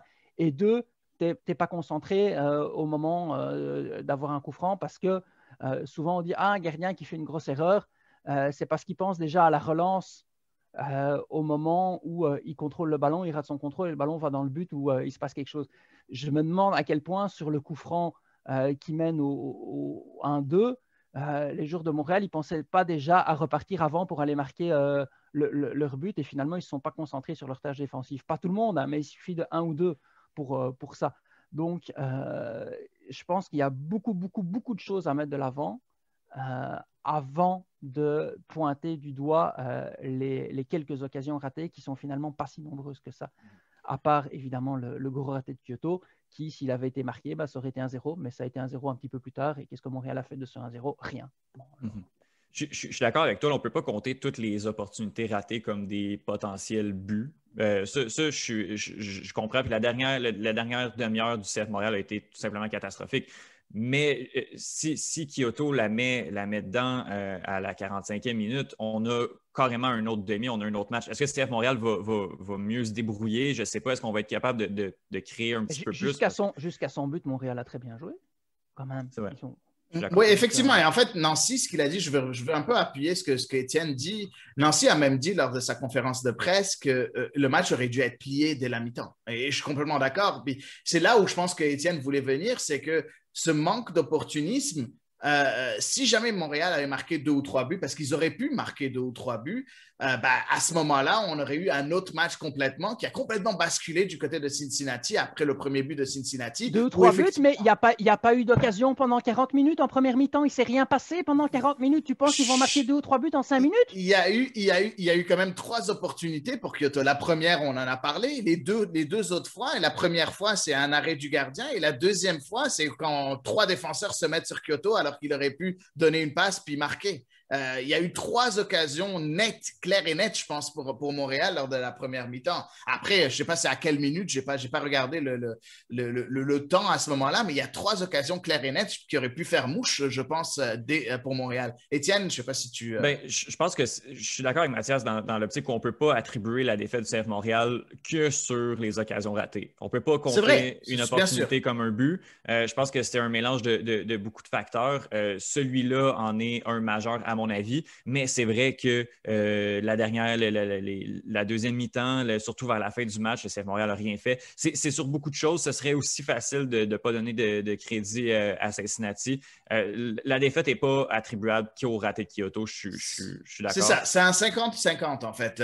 Il y a eu les ratés de Kyoto, ou bien de CF Montréal, parce que finalement, Kyoto, c'est CF Montréal dans secteur offensif. Et 2, il y a eu la bravoure de Cincinnati qui a su retourner le match et profiter de cet opportunisme pour prendre le contrôle du match. Et bien évidemment, ils auraient pu marquer plusieurs autres buts, Cincinnati. Et les ratés défensifs aussi, parce qu'on parle des ratés de Kyoto, mais les ratés défensifs, quand tout le monde dort sur le Cadia, sur le but égalisateur, tu dis que c'est pas beau à voir. On pointe le gars qui rate, parce qu'on peut pointer un gars et on individualise, toujours en individualisme, mais il faut regarder un petit peu collectivement qu'est-ce qui s'est passé sur notamment le but égalisateur, qui pour moi est un tournant du match parce qu'après Montréal perd complètement les pédales, et footballistiquement et mentalement. Et là, c'est collectivement. Puis bon, il y a des choix d'Ulfried Nancy qui sont. Oui, c'est mon prochain point. C'est mon prochain point, en fait, la gestion calamiteuse de Wilfried Nancy. Est-ce qu'on peut dire ça? Mathias? Je te laisse continuer, mais est-ce que pour toi, la gestion calamiteuse de Wilfried Nancy, est-ce qu'on peut l'appeler déjà calamiteuse? Et deuxième chose, est-ce que pour toi, c'est un des grands fautifs de ce match-là? C'est difficile à dire. Pour moi, une des fautes, c'est qu'on est... Il ne faut pas oublier que la préparation de Montréal a été tronquée, qu'il y a des choses que Wilfried Nancy ne sait pas encore et qu'il essaye parce qu'elle demande à être revue. Là, je vais parler des 11 joueurs qui étaient sur le terrain au coup d'envoi. D'un côté, on a Lapalainen qui a été réessayé sur le flanc gauche. Ça avait quand même plutôt bien marché. Ça n'a pas marché du tout. Je parle du match à Atlanta, moi. C'était moyen. Je ne trouve pas qu'il a été extraordinaire non plus à Atlanta. Non, pas extraordinaire, mais honnêtement, défensivement, ils sont bien sortis pour un jeu offensif. Atlanta n'est pas passé. Maintenant, il fallait faire ça offensivement. Puis, je suis d'accord, ça n'a pas été génial, mais Basson, est-ce que c'était mieux? C'était... Et qu'on regarde Basson sur les buts encaissés aussi. Il est fautif sur les deux. Donc, et il était fautif sur le but d'Atlanta aussi. Il faisait partie des multiples fautifs parce que le pointer du doigt serait là très, très, très, très, très injuste sur le but d'Atlanta la semaine dernière. Donc, et puis moi, je ne comprends pas pourquoi Kiza a soudainement disparu de la circulation, mais ça, c'est un autre problème. Et l'autre point que je voulais amener, c'était l'association Kyoto-Hurtado qui, je ne sais plus quel match ils ont déjà été associés devant, ça ne marchait pas du tout. Mais Columbus, je pense. Est-ce que c'est un match où ça ne fonctionne pas ou est-ce que c'est un problème plus gros et que finalement, eux ensemble, ça ne fonctionnera pas. Quand tu n'as pas une match de préparation où tu en as juste eu 2, tu n'as pas pu le tester, tu n'as pas pu l'essayer. Donc, c'est normal qu'à un moment donné, tu l'essayes à l'entraînement, mais il faut voir ce que ça donne en conditions de match. Et je ne peux pas blâmer Wilfried Nancy d'avoir réessayé, même si, objectivement, moi, de loin à je ne sais pas combien de milliers de kilomètres, j'y crois pas. Mais c'est facile, moi, je ne suis pas à l'entraînement tous les jours, je vois pas. Donc, c'est facile de le critiquer, par exemple, pour ce genre de décision-là. Et même si au coup d'envoi, je me suis dit, mais pourquoi il fait ça? Et je trouvais que ce n'était pas une bonne décision. Je comprends qu'il ait pu prendre cette décision-là. Et donc, il y en a d'autres aussi. Maintenant, par contre, pendant le match, je pense que les changements, qu'ils soient tactiques ou de joueurs, il y en a qui ont été qui ont plus perturbé tout le monde qu'autre chose et qui ont contribué justement à cette désorganisation dans le sens où on a envie de jouer, on a envie d'attaquer, on a envie d'aller vers l'avant et on veut tellement gagner que finalement on est désorganisé, on est paralysé et finalement on ne fait plus rien parce qu'après les changements, il ne s'est plus rien passé. Ouais, après l'égalisation, il ne s'est plus rien passé. Effectivement, une dernière phrase pour toi avant qu'on passe au top et au flop. Étienne, est-ce que pour toi aussi, c'était une gestion calamiteuse de la part de Nancy? On a déjà louangé Nancy du fait d'avoir inclus tous ces joueurs, d'avoir fait jouer beaucoup de joueurs au sein de l'effectif. Dans ce cas-là, on a comme l'impression que c'est un peu le revers de la médaille, hein, où malheureusement, il y a une grosse désorganisation. On avait vu la même chose aussi contre le Crew. Et c'est drôle parce que c'est là où Kyoto et Hurtado étaient aussi titularisés dans ce match-là contre le Crew. Est-ce que tu penses que aussi c'est une mauvaise gestion de la part de Nancy ou bien est-ce que tu es un peu plus mitigé comme les Mathias? Je ne suis pas assidûment la situation des blessures, des pépins physiques de l'équipe. Je sais que Bjorn Johnson avait besoin, en début de saison, d'un certain temps d'adaptation. Je comprends pas, au vu de l'information qu'on a, que Johnson ne soit pas rentré plus tôt dans ce match-là. Ouais. On voyait qu'Hurtado, ça ne fonctionnait pas. On voyait que les centres se rendaient dans des no man's land. Il n'y avait personne à la réception. Johnson aurait apporté quelque chose au niveau offensif, au niveau de la finition dans cette rencontre-là. J'ai pas compris. Puis c'est Tristan D'Amour qui a passé le match à le demander sur Twitter pour que Johnson rentre dans le match parce que je suis sûr qu'il aurait pu apporter quelque chose de plus intéressant. Il est rentré trop tard. Il n'y avait plus rien à jouer. Ben oui, mais bon, bref. Un peu trop tard, tu as complètement raison. Passons au top et au flop de ce match-là. Votre top, je vais vous donner le mien en premier, Jeff Cameron. Jeff Cameron, pour moi, a été extraordinaire dans ce match-là du côté de Cincinnati. L'international américain de 35 ans, nouvelle signature de la part de Cincinnati qui joue son deuxième match de Cincinnati, qui est là depuis moins de 10 jours. Avec Cincinnati. Je pense que tu en as parlé un peu plus tôt, Mathias, que oui, peut-être que Kyoto a manqué des choses, mais les défenseurs ont peut-être fait de bonnes choses aussi. Je pense qu'une des raisons pourquoi les défenseurs ont fait des bonnes choses, c'est Jeff Cameron. Et cette charnière entre Cameron et Valencia, ça a l'air quand même assez intéressant du côté de Cincinnati. On a comme l'impression qu'on commence à avoir un semblant de défense du côté de Cincinnati. Et je pense que c'est l'expérience de Jeff Cameron et son expertise ont fait en sorte que cette défense-là n'a pas pris l'eau lors des moments forts du CF Montréal. Donc, pour moi, Jeff Cameron. Étienne, quel est ton top? Je me suis penché du côté du CF Montréal. C'était l'équipe sur laquelle je portais un petit peu plus d'attention. Puis, je vais le donner à Wanyama.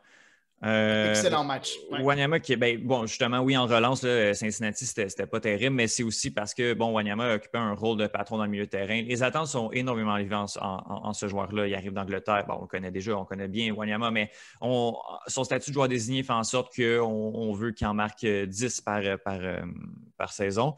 Il le fera pas. Il aurait pu en marquer un. Une belle tête qui s'est précipitée un peu, qui n'a pas réussi à marquer, mais dans l'ensemble, son match en récupération en milieu de terrain a très, très, très bien fait. Donc, Victor Wanyama serait mon top. Mathias? Tu n'es pas le seul à l'avoir remarqué d'ailleurs, parce que Patrice Bernier a souligné que malgré la défaite, Wanyama a fait un excellent match. Moi Donc, aussi. voilà, toi aussi. Je l'ajoute aussi, je suis totalement d'accord avec vous.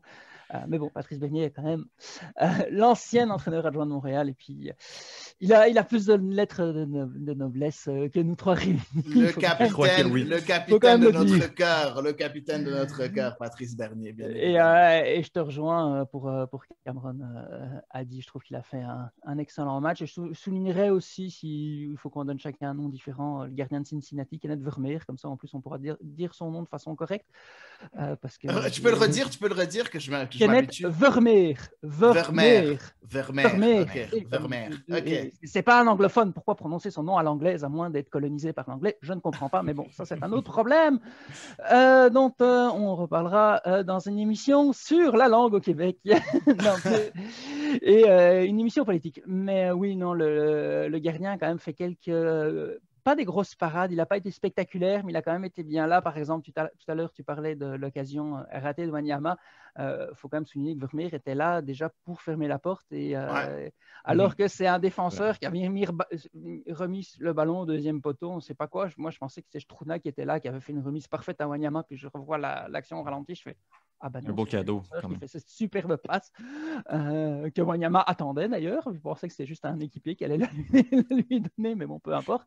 Et donc, le gardien devait réagir vite. Et il y a eu beaucoup de moments où il a dû réagir vite à un moment donné. Mais c'était de nouveau un tir de Wanyama d'ailleurs qui s'était infiltré dans le rectangle en début de deuxième mi-temps. Et ça a été légèrement dévié par le corps d'un défenseur de Cincinnati. Et Vermeer partait sur sa droite. Il a réussi à avoir la main gauche quand même assez solide et bien placée pour dévier le ballon. Donc, il a fait quelques petites interventions comme ça assez intéressantes qui ont paré les rares moments où Cameron et consorts étaient battus. Ouais, effectivement. Et dans les flops, passons aux flops. Je vais te laisser commencer cette fois-ci, Mathias, puis on va passer après à Étienne, puis moi. Le flop. Il y en a tellement. Oui, c'est ça. Il y en a tellement que c'est assez difficile à dire. Je trouve que moi, je pense que c'est la réaction de Montréal après l'égalisation. Je vais le mettre collectivement, que ce soit sur le terrain ou sur le banc. Je pense que tu as encore 20 minutes pour jouer. Puis j'en ai déjà assez parlé avant ce segment top flop, pendant qu'on a parlé du match. Je pense que ces 20 minutes-là, c'était catastrophique et c'est un flop à soi tout seul. Et pour moi, c'est beaucoup plus ça qui explique la défaite. Pas forcément le fait de ne pas avoir gagné, mais au moins la défaite que le reste. Ouais. Étienne, est-ce que aussi tu as choisi quelque chose de plus général ou tu as trouvé un joueur ou un entraîneur? Je peux t'en nommer deux. J'ai le flanc gauche du CF Montréal. On a parlé de Brad Smith là, en début d'épisode. J'espère qu'on va regarder beaucoup de caméras, qu'on va faire beaucoup de vidéos pour essayer de décrire quelque chose, mais que ce soit Lassie ou Basson. Voilà. Difficile. Ouais, difficile. Ouais. Très difficile. C'est fou parce qu'en plus, Lassie a touché énormément de ballons. En même temps, il y a beaucoup de choses qui passaient par lui. Alors, je ne veux pas dire que ça se passait bien, mais il était très impliqué dans le jeu, alors que Basson, il jouait, il fallait le savoir, quoi. Donc, autant Lassie, je me suis dit, c'est nouveau pour lui, il faut le travailler, il faut prendre des habitudes, ça ne se passe pas bien, mais bon, le problème, c'est qu'il ne va pas être là pendant la trêve parce qu'il sera à l'Euro, donc on ne pourra pas le travailler avec lui. Mais c'est vrai que ce flanc gauche, peut-être que finalement, sans avoir joué, Kiza est un des gagnants de l'après-midi.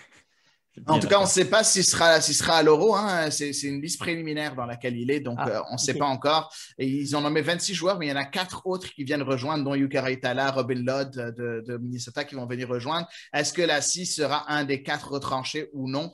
Ça, on va le savoir dans les prochaines semaines. En fait, la liste de l'Euro doit être finalisée le 1er juin. Donc, on a encore une semaine avant de savoir si Lassie sera à l'Euro ou non. Moi, de mon côté, j'ai choisi Eric Hurtado parce que j'ai voulu choisir un joueur. Je pense que c'était une occasion pour Hurtado de montrer sa valeur. Autant contre Columbus, il n'avait pas été mauvais. Contre Columbus, ça se passait bien entre lui et Kyoto. Il a été un peu maladroit devant le but, mais sauf qu'il créait des choses. Autant que contre Cincinnati, il a été fantomatique. Très sincèrement, je ne vois pas ce qu'il a fait dans ce match-là. On l'a presque jamais vu. La sieste? Ouais, effectivement, ça a l'air qu'il était vraiment complètement endormi. Puis j'ai pas compris pourquoi c'est pas lui qui a été remplacé assez vite, dès la mi-temps ou même dès la 60e minute par Wilfried Nancy. Donc, pour moi, ce serait Eric Hurtado. Donc, voilà pour le premier match entre Montréal et Cincinnati. En premier, je sais que Mathias, tu voulais nous laisser ici. Donc, déjà, je veux te remercier d'avoir pris part à cet épisode et d'avoir donné toute ton expertise. C'est super apprécié, mon ami. Ça me fait plaisir. Merci beaucoup de l'invitation aussi et d'avoir fait ce petit segment sur Dallas. Je pense que c'est très, très conforme au contenu de Culture Soccer et j'espère que ça a intéressé les auditeurs. Bonne fin d'émission à vous et à tous les auditeurs. Merci à toi et puis à très bientôt. Mathias Van Ast qui nous laisse au sein de cet épisode. Donc voilà, Mathias Van Ast qui nous laisse tout seul, orphelin, Étienne et moi. Mais on va continuer avec les deux autres matchs. Les deux autres matchs, on a choisi en premier le match entre les Timbers de Portland et le Galaxy de Los Angeles. Un match, on s'attendait à ce que ce soit un match très disputé. Malheureusement ou heureusement, dépendamment de quel côté vous êtes, victoire de Portland sur le score de 3-0. En premier, mon cher Étienne, est-ce que pour toi, le LA Galaxy, feu de joie ou feu de paille pour le LA Galaxy? Est-ce que ce bon début de saison, est-ce que c'est l'arbre qui cache la forêt, un peu comme on avait vu du temps de Zlatan? Ou est-ce que tu penses que vraiment il y a quelque chose dans cette équipe-là qui fait en sorte qu'on va les voir truster les 3 premières places en conférence Ouest? Je dirais feu de joie. Je pense pas. Bon, le match, le contexte du match, puis on va y revenir là, plus spécifiquement. Il y a eu des événements qui sont arrivés qui font en sorte que le Galaxy l'a échappé pas mal, je dirais big time, sur cette rencontre. Mais je pense qu'on va être capable de bâtir quelque chose de solide pour cette année. Top 3, je ne sais pas. Je dirais oui. Je vais dire oui, top 3.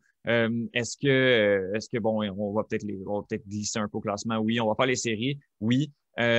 Oui, j'aime bien cette équipe-là du LA Galaxy. Chicharito s'est réveillé, n'a pas marqué dans le dernier match, mais 7 buts dans ce début de saison, c'est juste complètement fou. S'il est capable de même pas maintenir le rythme, là, avec un rythme plus bas, il peut quand même faire quelque chose d'intéressant dans cette équipe-là. Donc, je pense que Greg Vanney est capable de bâtir quelque chose d'intéressant avec cette équipe-là, malgré qu'on l'ait échappé cette semaine. Je suis complètement d'accord avec toi parce que Chicharito, c'est pas le genre de personne, c'est pas Zlatan, hein, c'est pas le genre de personne qui va prendre le ballon, qui va dribbler 2 joueurs et tirer un tir foudroyant des 45 mètres ou bien recevoir le ballon un peu comme il avait fait lors de son premier match contre la LAFC puis tirer de 50 mètres de presque le milieu du terrain comme avait fait Zlatan. Chicharito, si jamais il performe, ça veut dire que l'équipe autour de lui performe et que l'équipe autour de lui crée des occasions et que lui se retrouve comme par magie au bon endroit au bon moment. Et si vous allez voir les buts de Chicharito, ce n'est pas qu'il a été servi à chaque fois, c'est souvent lui qui est un peu opportuniste, pour encore utiliser ce mot, comme on l'avait dit lors du premier match dont on a parlé entre Montréal et Cincinnati. Il est tout le temps très opportuniste pour se trouver là au bon moment et marquer des buts à l'appel. Et tout ça vient sur une dynamique qui est instaurée par Greg Vanney et qui a l'air de fonctionner jusqu'à présent. Donc, moi, je pense aussi, je ne dirais pas dans le top 3 de l'Ouest parce que ce n'était pas mes prédictions de début d'année. Maintiens ta prédiction, maintiens. Je maintiens ma prédiction juste par principe, rien de plus, parce que sinon, j'ai comme l'impression que c'est très difficile de prédire un MLS avant le début de la saison. Donc voilà, mais je suis d'accord avec toi, feu de joie pour moi aussi pour le LA Galaxy. On a parlé un peu tu l'as mentionné un petit peu. Le Galaxy, oui, effectivement, il y a eu des circonstances qui ont fait en sorte qu'ils ont malheureusement pas pu compétitionner dans ce match-là. Le carton rouge pour Derrick Williams, l'Irlandais, un carton rouge qui change un peu l'allure du match. Mais avant même le carton rouge de Derrick Williams, l'Irlandais, on sentait que Portland était quand même un peu mieux en place que le LA Galaxy. Donc, est-ce qu'on peut se dire le carton rouge a complètement faussé le match ou est-ce que tu penses que ça a juste... accentué la domination de Portland? C'est une bonne question. Je dirais non. Je pense que je ne suis pas d'accord avec toi dans le début de la première demi. Là. Je pense que c'était quand même assez serré entre les deux équipes. Oui, Portland a eu des flashs. Les Galaxy en a eu également. Je n'ai pas vu les statistiques de possession, là, je ne sais pas exactement, mais à mon avis, c'était un match, c'était une bonne rencontre entre deux équipes qui se valaient très, très bien. Je pense que ça s'est bousillé carrément avec le carton rouge. Là. Moi, j'irais vraiment plus de ce côté-là. Peut-être bien Portland aurait remporté la rencontre quand même sans carton rouge, mais ça a vraiment tué le match pour les Galaxy, à mon avis. Oui, effectivement, ça. Je dis oui, ça a tué le match. Je pense qu'on n'aurait pas vu un 3-0, bien évidemment. Non, mais par contre, je pense que Portland l'aurait quand même remporté. Après, écoute, avec Desi, on peut mettre Paris en bouteille, hein, donc oui.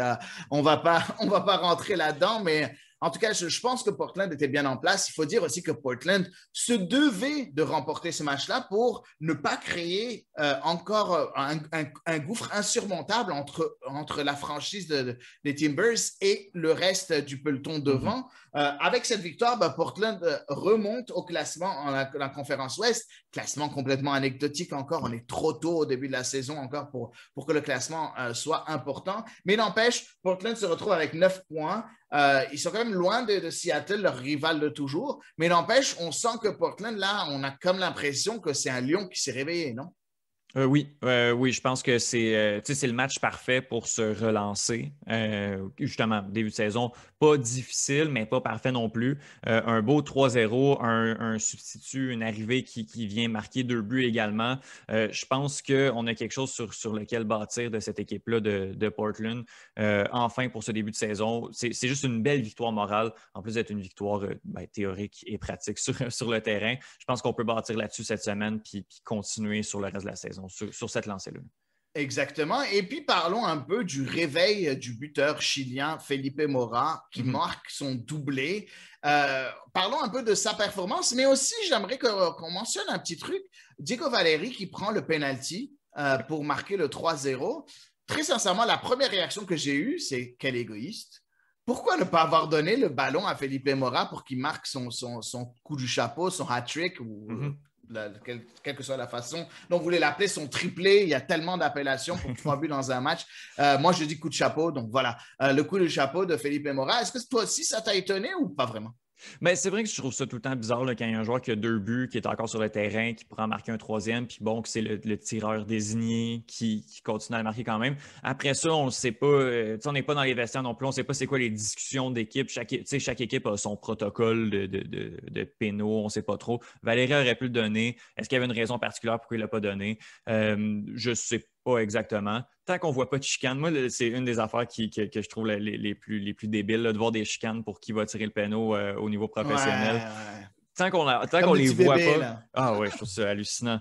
Tant qu'on les voit pas sur le terrain, moi, j'ai pas de problème avec ça. Est-ce que c'était égoïste? Peut-être après ça, il y a peut-être une entente aussi entre les joueurs sur qui va tirer. Donc, c'est vrai que j'ai trouvé ça particulier. Mora aurait pu avoir son triplé.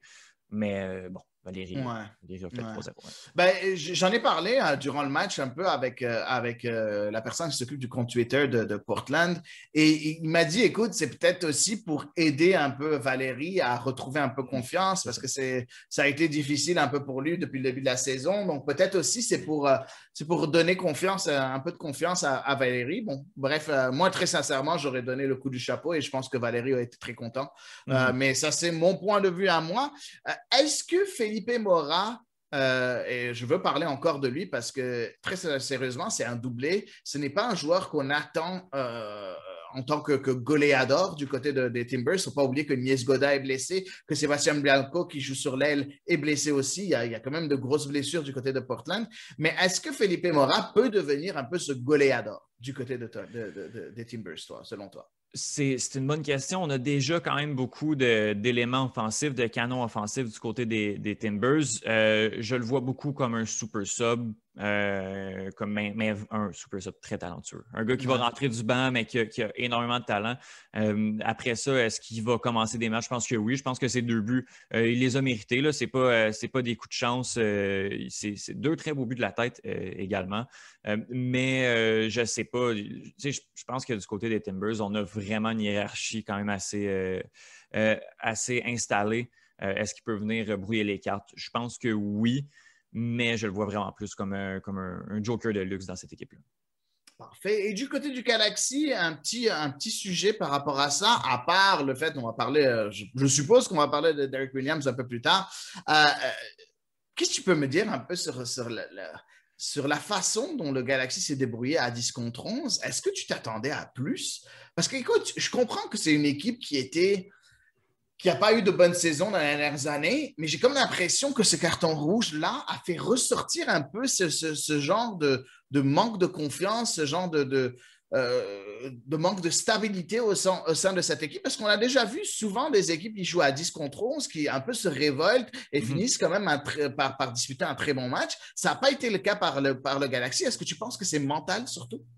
Je pense que oui. Je pense aussi on a dû faire un changement juste avant c'était avant le carton. Ouais. Oui, c'est ça, c'était avant le carton. Avant le carton, c'était Cabral qui s'est blessé. On a parlé un peu des joueurs français un peu plus tôt. C'est Cabral qui s'est blessé, bien évidemment. Et c'était un gros, je pense, un gros coup pour les ambitions du Galaxy. C'est ça. Lui, il se blesse, on doit le changer. Il y a le carton. Tout de suite après, il a fallu qu'on change un joueur au profil plus offensif pour aller entrer. Pour faire entrer un défenseur entre guillemets, parce que c'était Nick Dupuis qui est rentré pour Efrain Alvarez. Exact. Puis Nick Dupuis, autant que je l'aime correct, autant je pense que ce gars-là, il ne pouvait pas gérer les Timbers à lui tout seul. Il y avait Steres également avec lui. Mais je pense que oui, ça a joué beaucoup dans le moral, dans le mental, parce que, les Galaxy avaient quand même les outils pour créer quelque chose, puis on s'est complètement la pression des Timbers a juste été complètement folle. Un beau coup de chapeau au milieu de terrain qui a très, très, très bien fait du côté des Timbers, mais les Galaxy auraient vraiment pu jouer quelque chose. On n'a pas été capable de rien faire. Est-ce que c'est les démons des dernières années, justement? On s'est vu un petit peu plus faible, puis on n'a pas été capable de rien créer, peut-être. C'est très décevant, mais les Timbers méritaient quand même très, très bien la victoire. Là. On a eu beaucoup plus d'occasions que le 3-0. Là. Effectivement. Donc, passons au top et au flop. Étienne, si tu me permets, on va commencer par le top. Quel est ton top pour ce match-là? Est-ce que c'est le buteur ou est-ce que tu vas nous surprendre?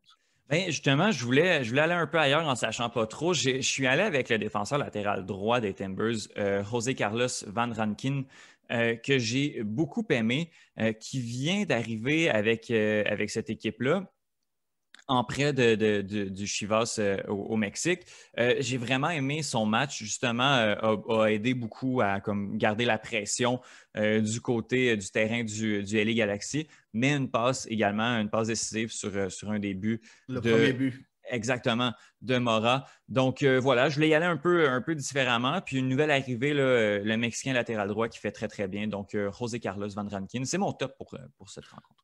Écoute, moi, j'en avais deux. Felipe Mora, on en a déjà parlé avec ses deux buts, mais moi, c'est le joueur qui m'impressionne le plus depuis ce début de saison et m'impressionne parce qu'Anthony de Varenne, qu'on salue, qui fait d'habitude ce podcast, c'est un joueur qui suit depuis très longtemps, quand il était même en USL Championship, et je l'ai déjà dit ici sur le podcast, mais Eric Williamson a été encore une fois phénoménal dans ce match-là.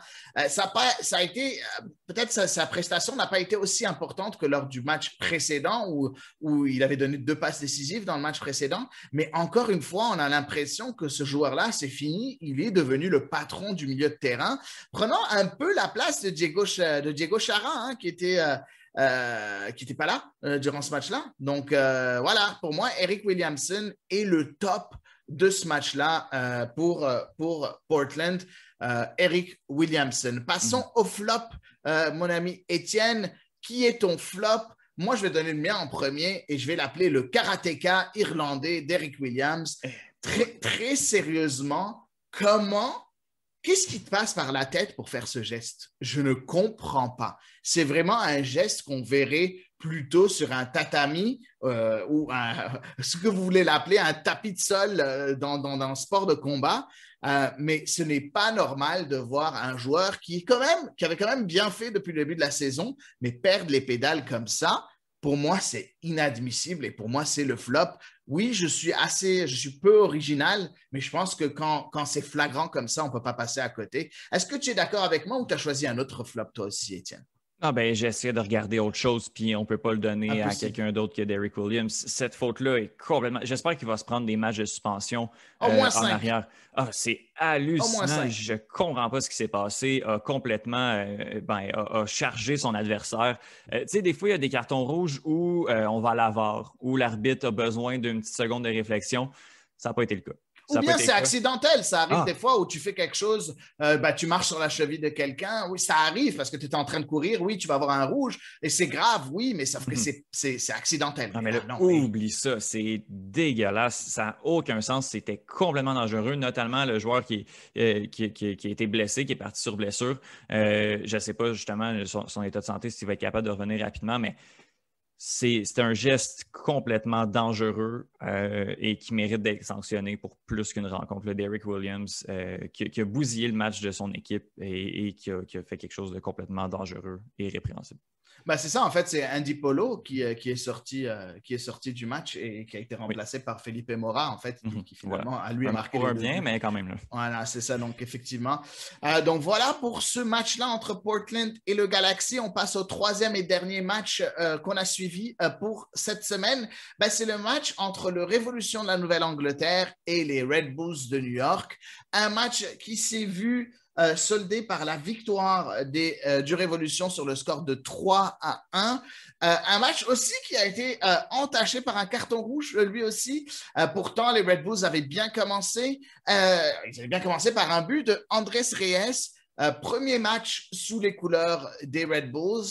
But, puis juste après, carton rouge. On passe de héros à 0 pour Andrés Reyes. Est-ce que pour toi, ça t'étonne de voir ce genre de match-là, ce genre de prestation d'un joueur qui commence très, très bien, qui casse tout, puis après pète les plombs? J'ai l'impression que c'est peut-être un trop-plein d'émotions de la part de Reyes qui a marqué son but, était vraiment content, puis après ça, a complètement perdu les pédales.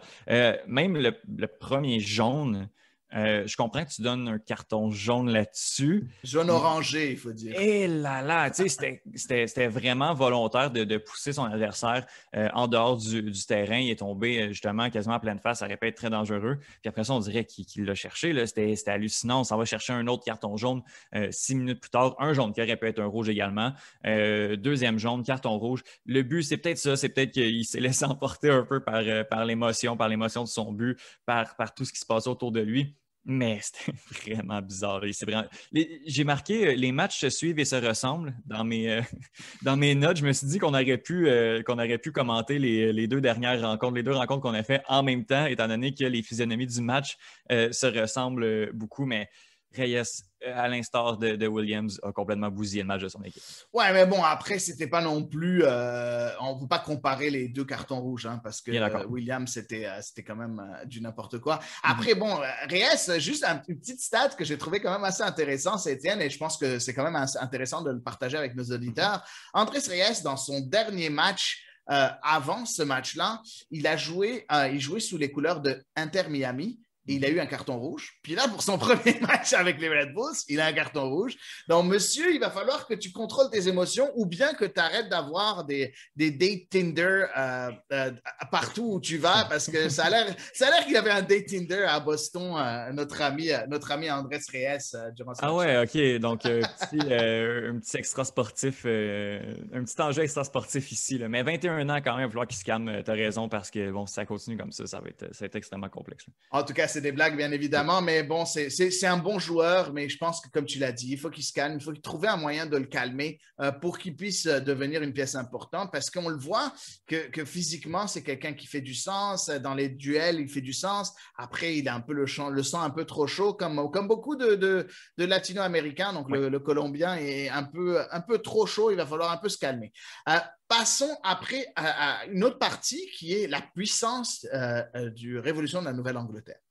Très sincèrement, je ne pense pas qu'il existe une équipe aussi puissante offensivement dans la MLS que les Révolutions de la Nouvelle-Angleterre. On a parlé des machines bien huilées comme les Sounders de Seattle. On a parlé de Portland qui a plusieurs forces offensives, mais je pense que quand tu regardes purement la force purement offensive d'une équipe, j'ai du mal à mettre quelqu'un au-dessus de Révolution de la Nouvelle-Angleterre.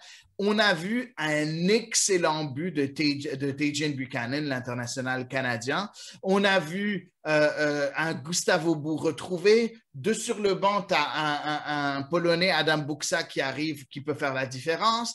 On a vu un Tilbury qui est capable de faire la différence aussi. Est-ce que pour toi, cette puissance, est-ce que tu es d'accord avec le fait que cette puissance offensive n'a pas d'égal en MLS ou est-ce que j'y vais un peu trop fort? Non, je suis d'accord avec toi. Peut-être pas d'égal, n'a pas d'égal, je serais peut-être pas d'accord. Là. Je pense que, bon, est-ce qu'elle va être au top? Est-ce que ça va être la plus grande attaque de la Ligue? Peut-être. En tout cas, ça s'enligne pour ça. Gustavo Bou, bon, ça fait 3 ans qu'il est avec la Révolution de la Nouvelle-Angleterre. On lui savait du talent. Mais là, on dirait qu'à chaque année, on s'en vient rajouter 1 ou 2 morceaux de casse-tête à chaque fois pour mieux l'entourer. Et puis, est juste complètement dominant sur ce match-là, sur cette ligue-là également. Mais tu as nommé tous les éléments offensifs. On est allé chercher... À part Carles Hill, que je n'ai pas nommé. Exact, c'est qui ça. Qui est le meilleur joueur de l'effectif, je pense. Mais oui, c'est ça. C'est hallucinant. Là. Juste ce duo-là, Bou et Hill, est juste complètement fou. On est allé chercher Wilfried Kaptoun également en milieu de terrain. Bon, un profil moins offensif, mais aide justement à consolider tout ça. Le Révolution de la Nouvelle-Angleterre, ça m'a surpris quand tu m'avais dit en début de saison que ça allait être une équipe dominante. Mais là, force est d'admettre que ça va être une des tops de la conférence de l'Est cette année. Ah oui, c'est sûr. Après, quand je dis n'a pas d'égal, je ne pense pas qu'ils vont être l'équipe qui va marquer le plus de buts. Mm-hmm. Par contre, je pense que pour un entraîneur comme Bruce Arena, avoir autant de choix pour son arsenal offensif, c'est quand même très, très intéressant. Ouais. Et on le voit, le Révolution de la Nouvelle-Angleterre, présentement, c'est 4 victoires, 2 matchs, une seule défaite en 7 matchs. Puis je ne vois pas cette équipe tomber dans l'oubli et descendre au classement. Je les vois vraiment maintenir la course de par la versatilité des joueurs qu'il a et de par la différence des profils que Bruce Arena a au sein de son effectif, que ce soit du côté offensif, mais aussi du côté défensif. Peut-être pas défensif, point de vue défense centrale. Je pense qu'il y a quelques petites choses à améliorer de ce point de vue-là. Par contre, au milieu de terrain, ça se passe très, très bien, que ce soit le milieu défensif, comme tu l'as dit, il y a Kaptoum, il y a quand même de très, très bons joueurs. On a Caicedo qui est encore blessé. Il y a quand même de bons éléments du côté de New England. Mm-hmm. Sinon, parlons de l'adversaire du soir, les Red Bulls de New York. Je suis étonné par cette équipe. Oui, OK, ils ont perdu ce match-là 3-1. On a mentionné un peu les circonstances. Mais avant ce carton rouge, contrairement au match juste avant, moi, je sentais que les Red Bulls étaient dangereux. J'ai trouvé que les Red Bulls, les enchaînements entre les joueurs étaient très intéressants. Ce qu'essaie d'instaurer Gérard Struber a l'air très intéressant. Beaucoup de jeux en une touche de balle, des jeux en triangle. Ça a l'air construit, ça a l'air réfléchi. Est-ce que pour toi, les Red Bulls, moi, je ne m'attendais pas à ce que ce soit une équipe qui... Peut-être, dans ma tête, c'est une équipe qui allait se battre pour une place en série, mais qui n'allait pas réussir à faire des séries. Mais là, maintenant, je commence à revoir un peu ma prédiction et me dire, écoute, ça a l'air que Red Bulls, il y a quelque chose là. Il y a quelque chose d'intéressant au sein de cette équipe. Non, Étienne? Je suis d'accord. C'est une équipe qui fait très bien. On a parlé il y a quelques semaines de Caden Clark. J'ai vraiment aimé sa première demi. On l'a changé rapidement. Très là, je pense que ça ne fonctionnait pas en deuxième mi-temps. On l'a changé, mais le talent est là. J'ai regardé aussi un Daniel Royer. Royer. On va aller comme ça, merci. Qui a fait un excellent match malgré les circonstances. C'est un joueur qui passe un peu sous le radar. C'est pas un joueur qui est énormément sexy. On va pas parler de lui à chaque semaine, mais a offert toute une performance et fait très bien quand même depuis 5 ans, justement, avec le Red Bull de New York. C'est une jeune équipe qui est comme, je ne veux pas dire en reconstruction parce qu'on est en train on a quelque chose de très intéressant. Tu sais, le milieu de terrain, là, dans le dernier match, c'était Caden Clark. On avait Christian Caceres de 21 ans. On avait Frankie Amaya qui s'inscrit et s'insère très, très bien dans cet effectif-là, qui a 20 ans, et Sean Davis, le capitaine de 28 ans. Et juste pour dire là, justement le capitaine qui est un peu plus âgé, mais qui gère ce milieu de terrain-là avec beaucoup de joueurs qui ont moins d'expérience, mais avec un Caden Clark qui, je répète, est juste complètement incroyable. Ouais, je suis complètement d'accord avec toi. Je trouve que cet effectif est très bon. Après, Amaya, je m'attendais à ce qu'il vienne en tant que titulaire avec Caden Clark. Je m'y attendais un peu, puis je trouve que ça marche très, très bien entre eux. Après, il ne faut pas oublier que Caden Clark, oui, il a été remplacé, mais je pense... je ne sais pas pourquoi il a été remplacé dans ce match-là. Est-ce qu'il a essayé de faire rentrer un joueur différent en faisant rentrer Cameron Harper dans ce match-là, encore un autre jeune qui était là? Mais en tout cas, c'est intéressant. On sent que c'est les prémices d'une équipe qui va avoir du succès à un moment donné du côté de Red Bull. Je ne suis pas très inquiet. Là où je suis un peu inquiet, c'est un peu peut-être en défense centrale. On a parlé un peu de Reyes un peu plus tôt. Dylan Ellis, le voir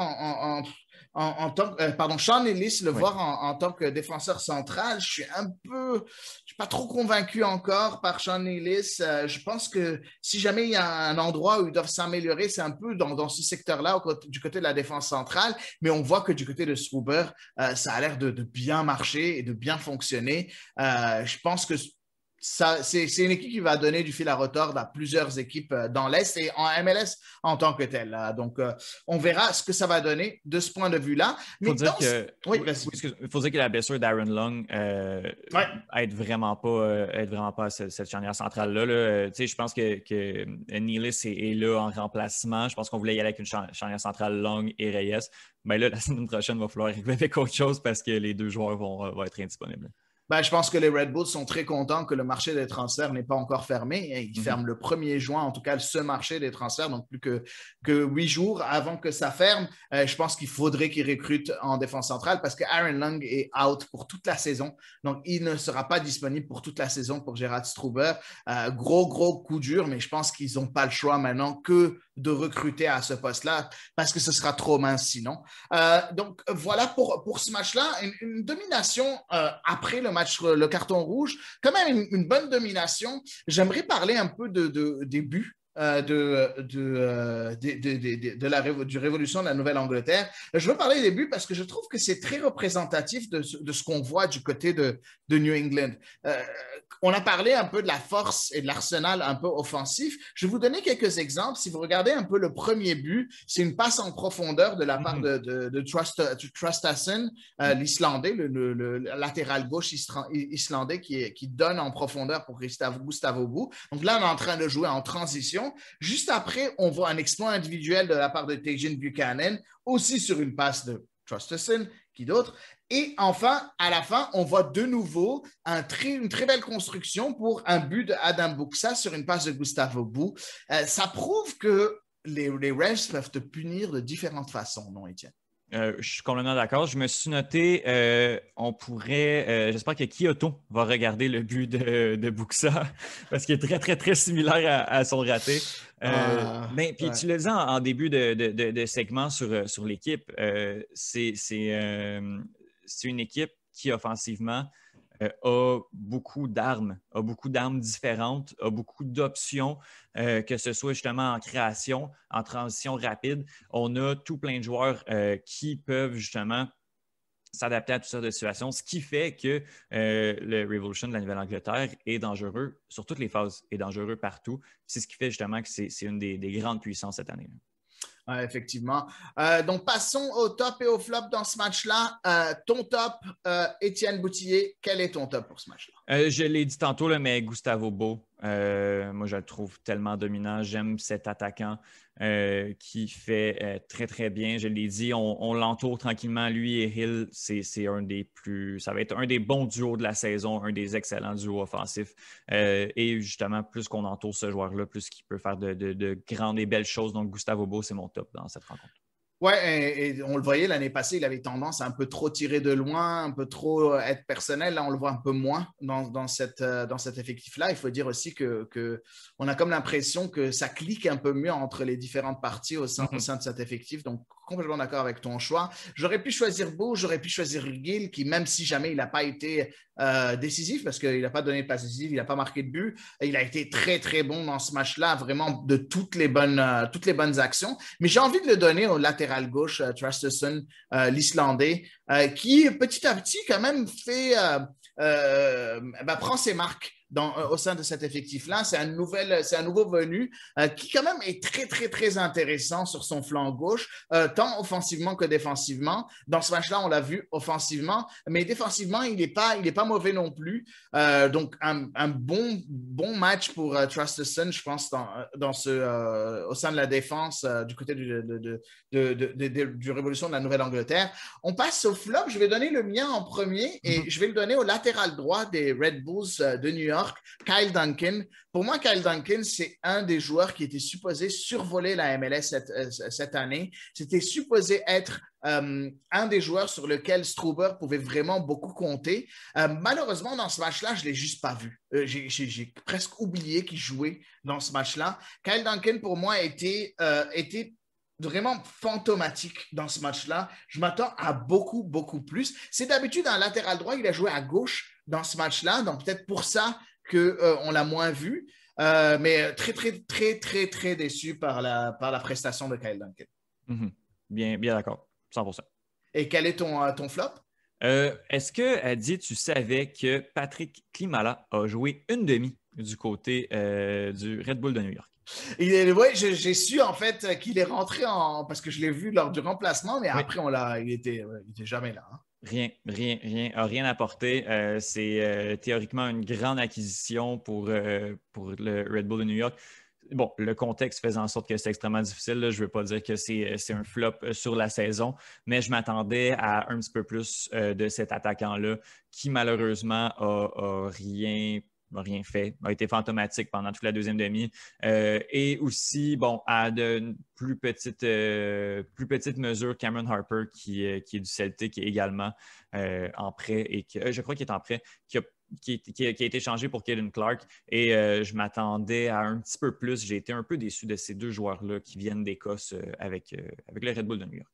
Oui, effectivement, c'était quand même décevant. Tu as complètement raison. Après Harper, je pense qu'il n'est pas en prêt, il est venu en transfert, tout comme Klimala. Les deux sont des transferts définitifs. Mais c'est deux jeunes joueurs, 19 ans, 22 ans. Klimala a été intéressant lors du dernier match des Red Bulls la semaine passée, donc je ne veux pas non plus le jeter directement sous l'autobus, comme on dit. Mais c'est ça. Je pense qu'effectivement, ils ont été décevants dans ce match-là. Et comme tu as dit, c'est sûr que le contexte n'a pas aidé du tout. Donc voilà pour les matchs de MLS qu'on a couverts aujourd'hui. C'est un long épisode de Culture Soccer. J'espère que vous avez aimé ça. Étienne Boutier, merci beaucoup d'avoir été là et d'avoir répondu à l'appel. C'est toujours très, très, très apprécié de discuter avec toi. Ben merci à toi, Adi, de l'invitation. Je suis là à chaque fois que tu m'appelles. Je suis très content. J'ai bien aimé les 2 heures quasiment que je viens de passer avec toi et Mathias également.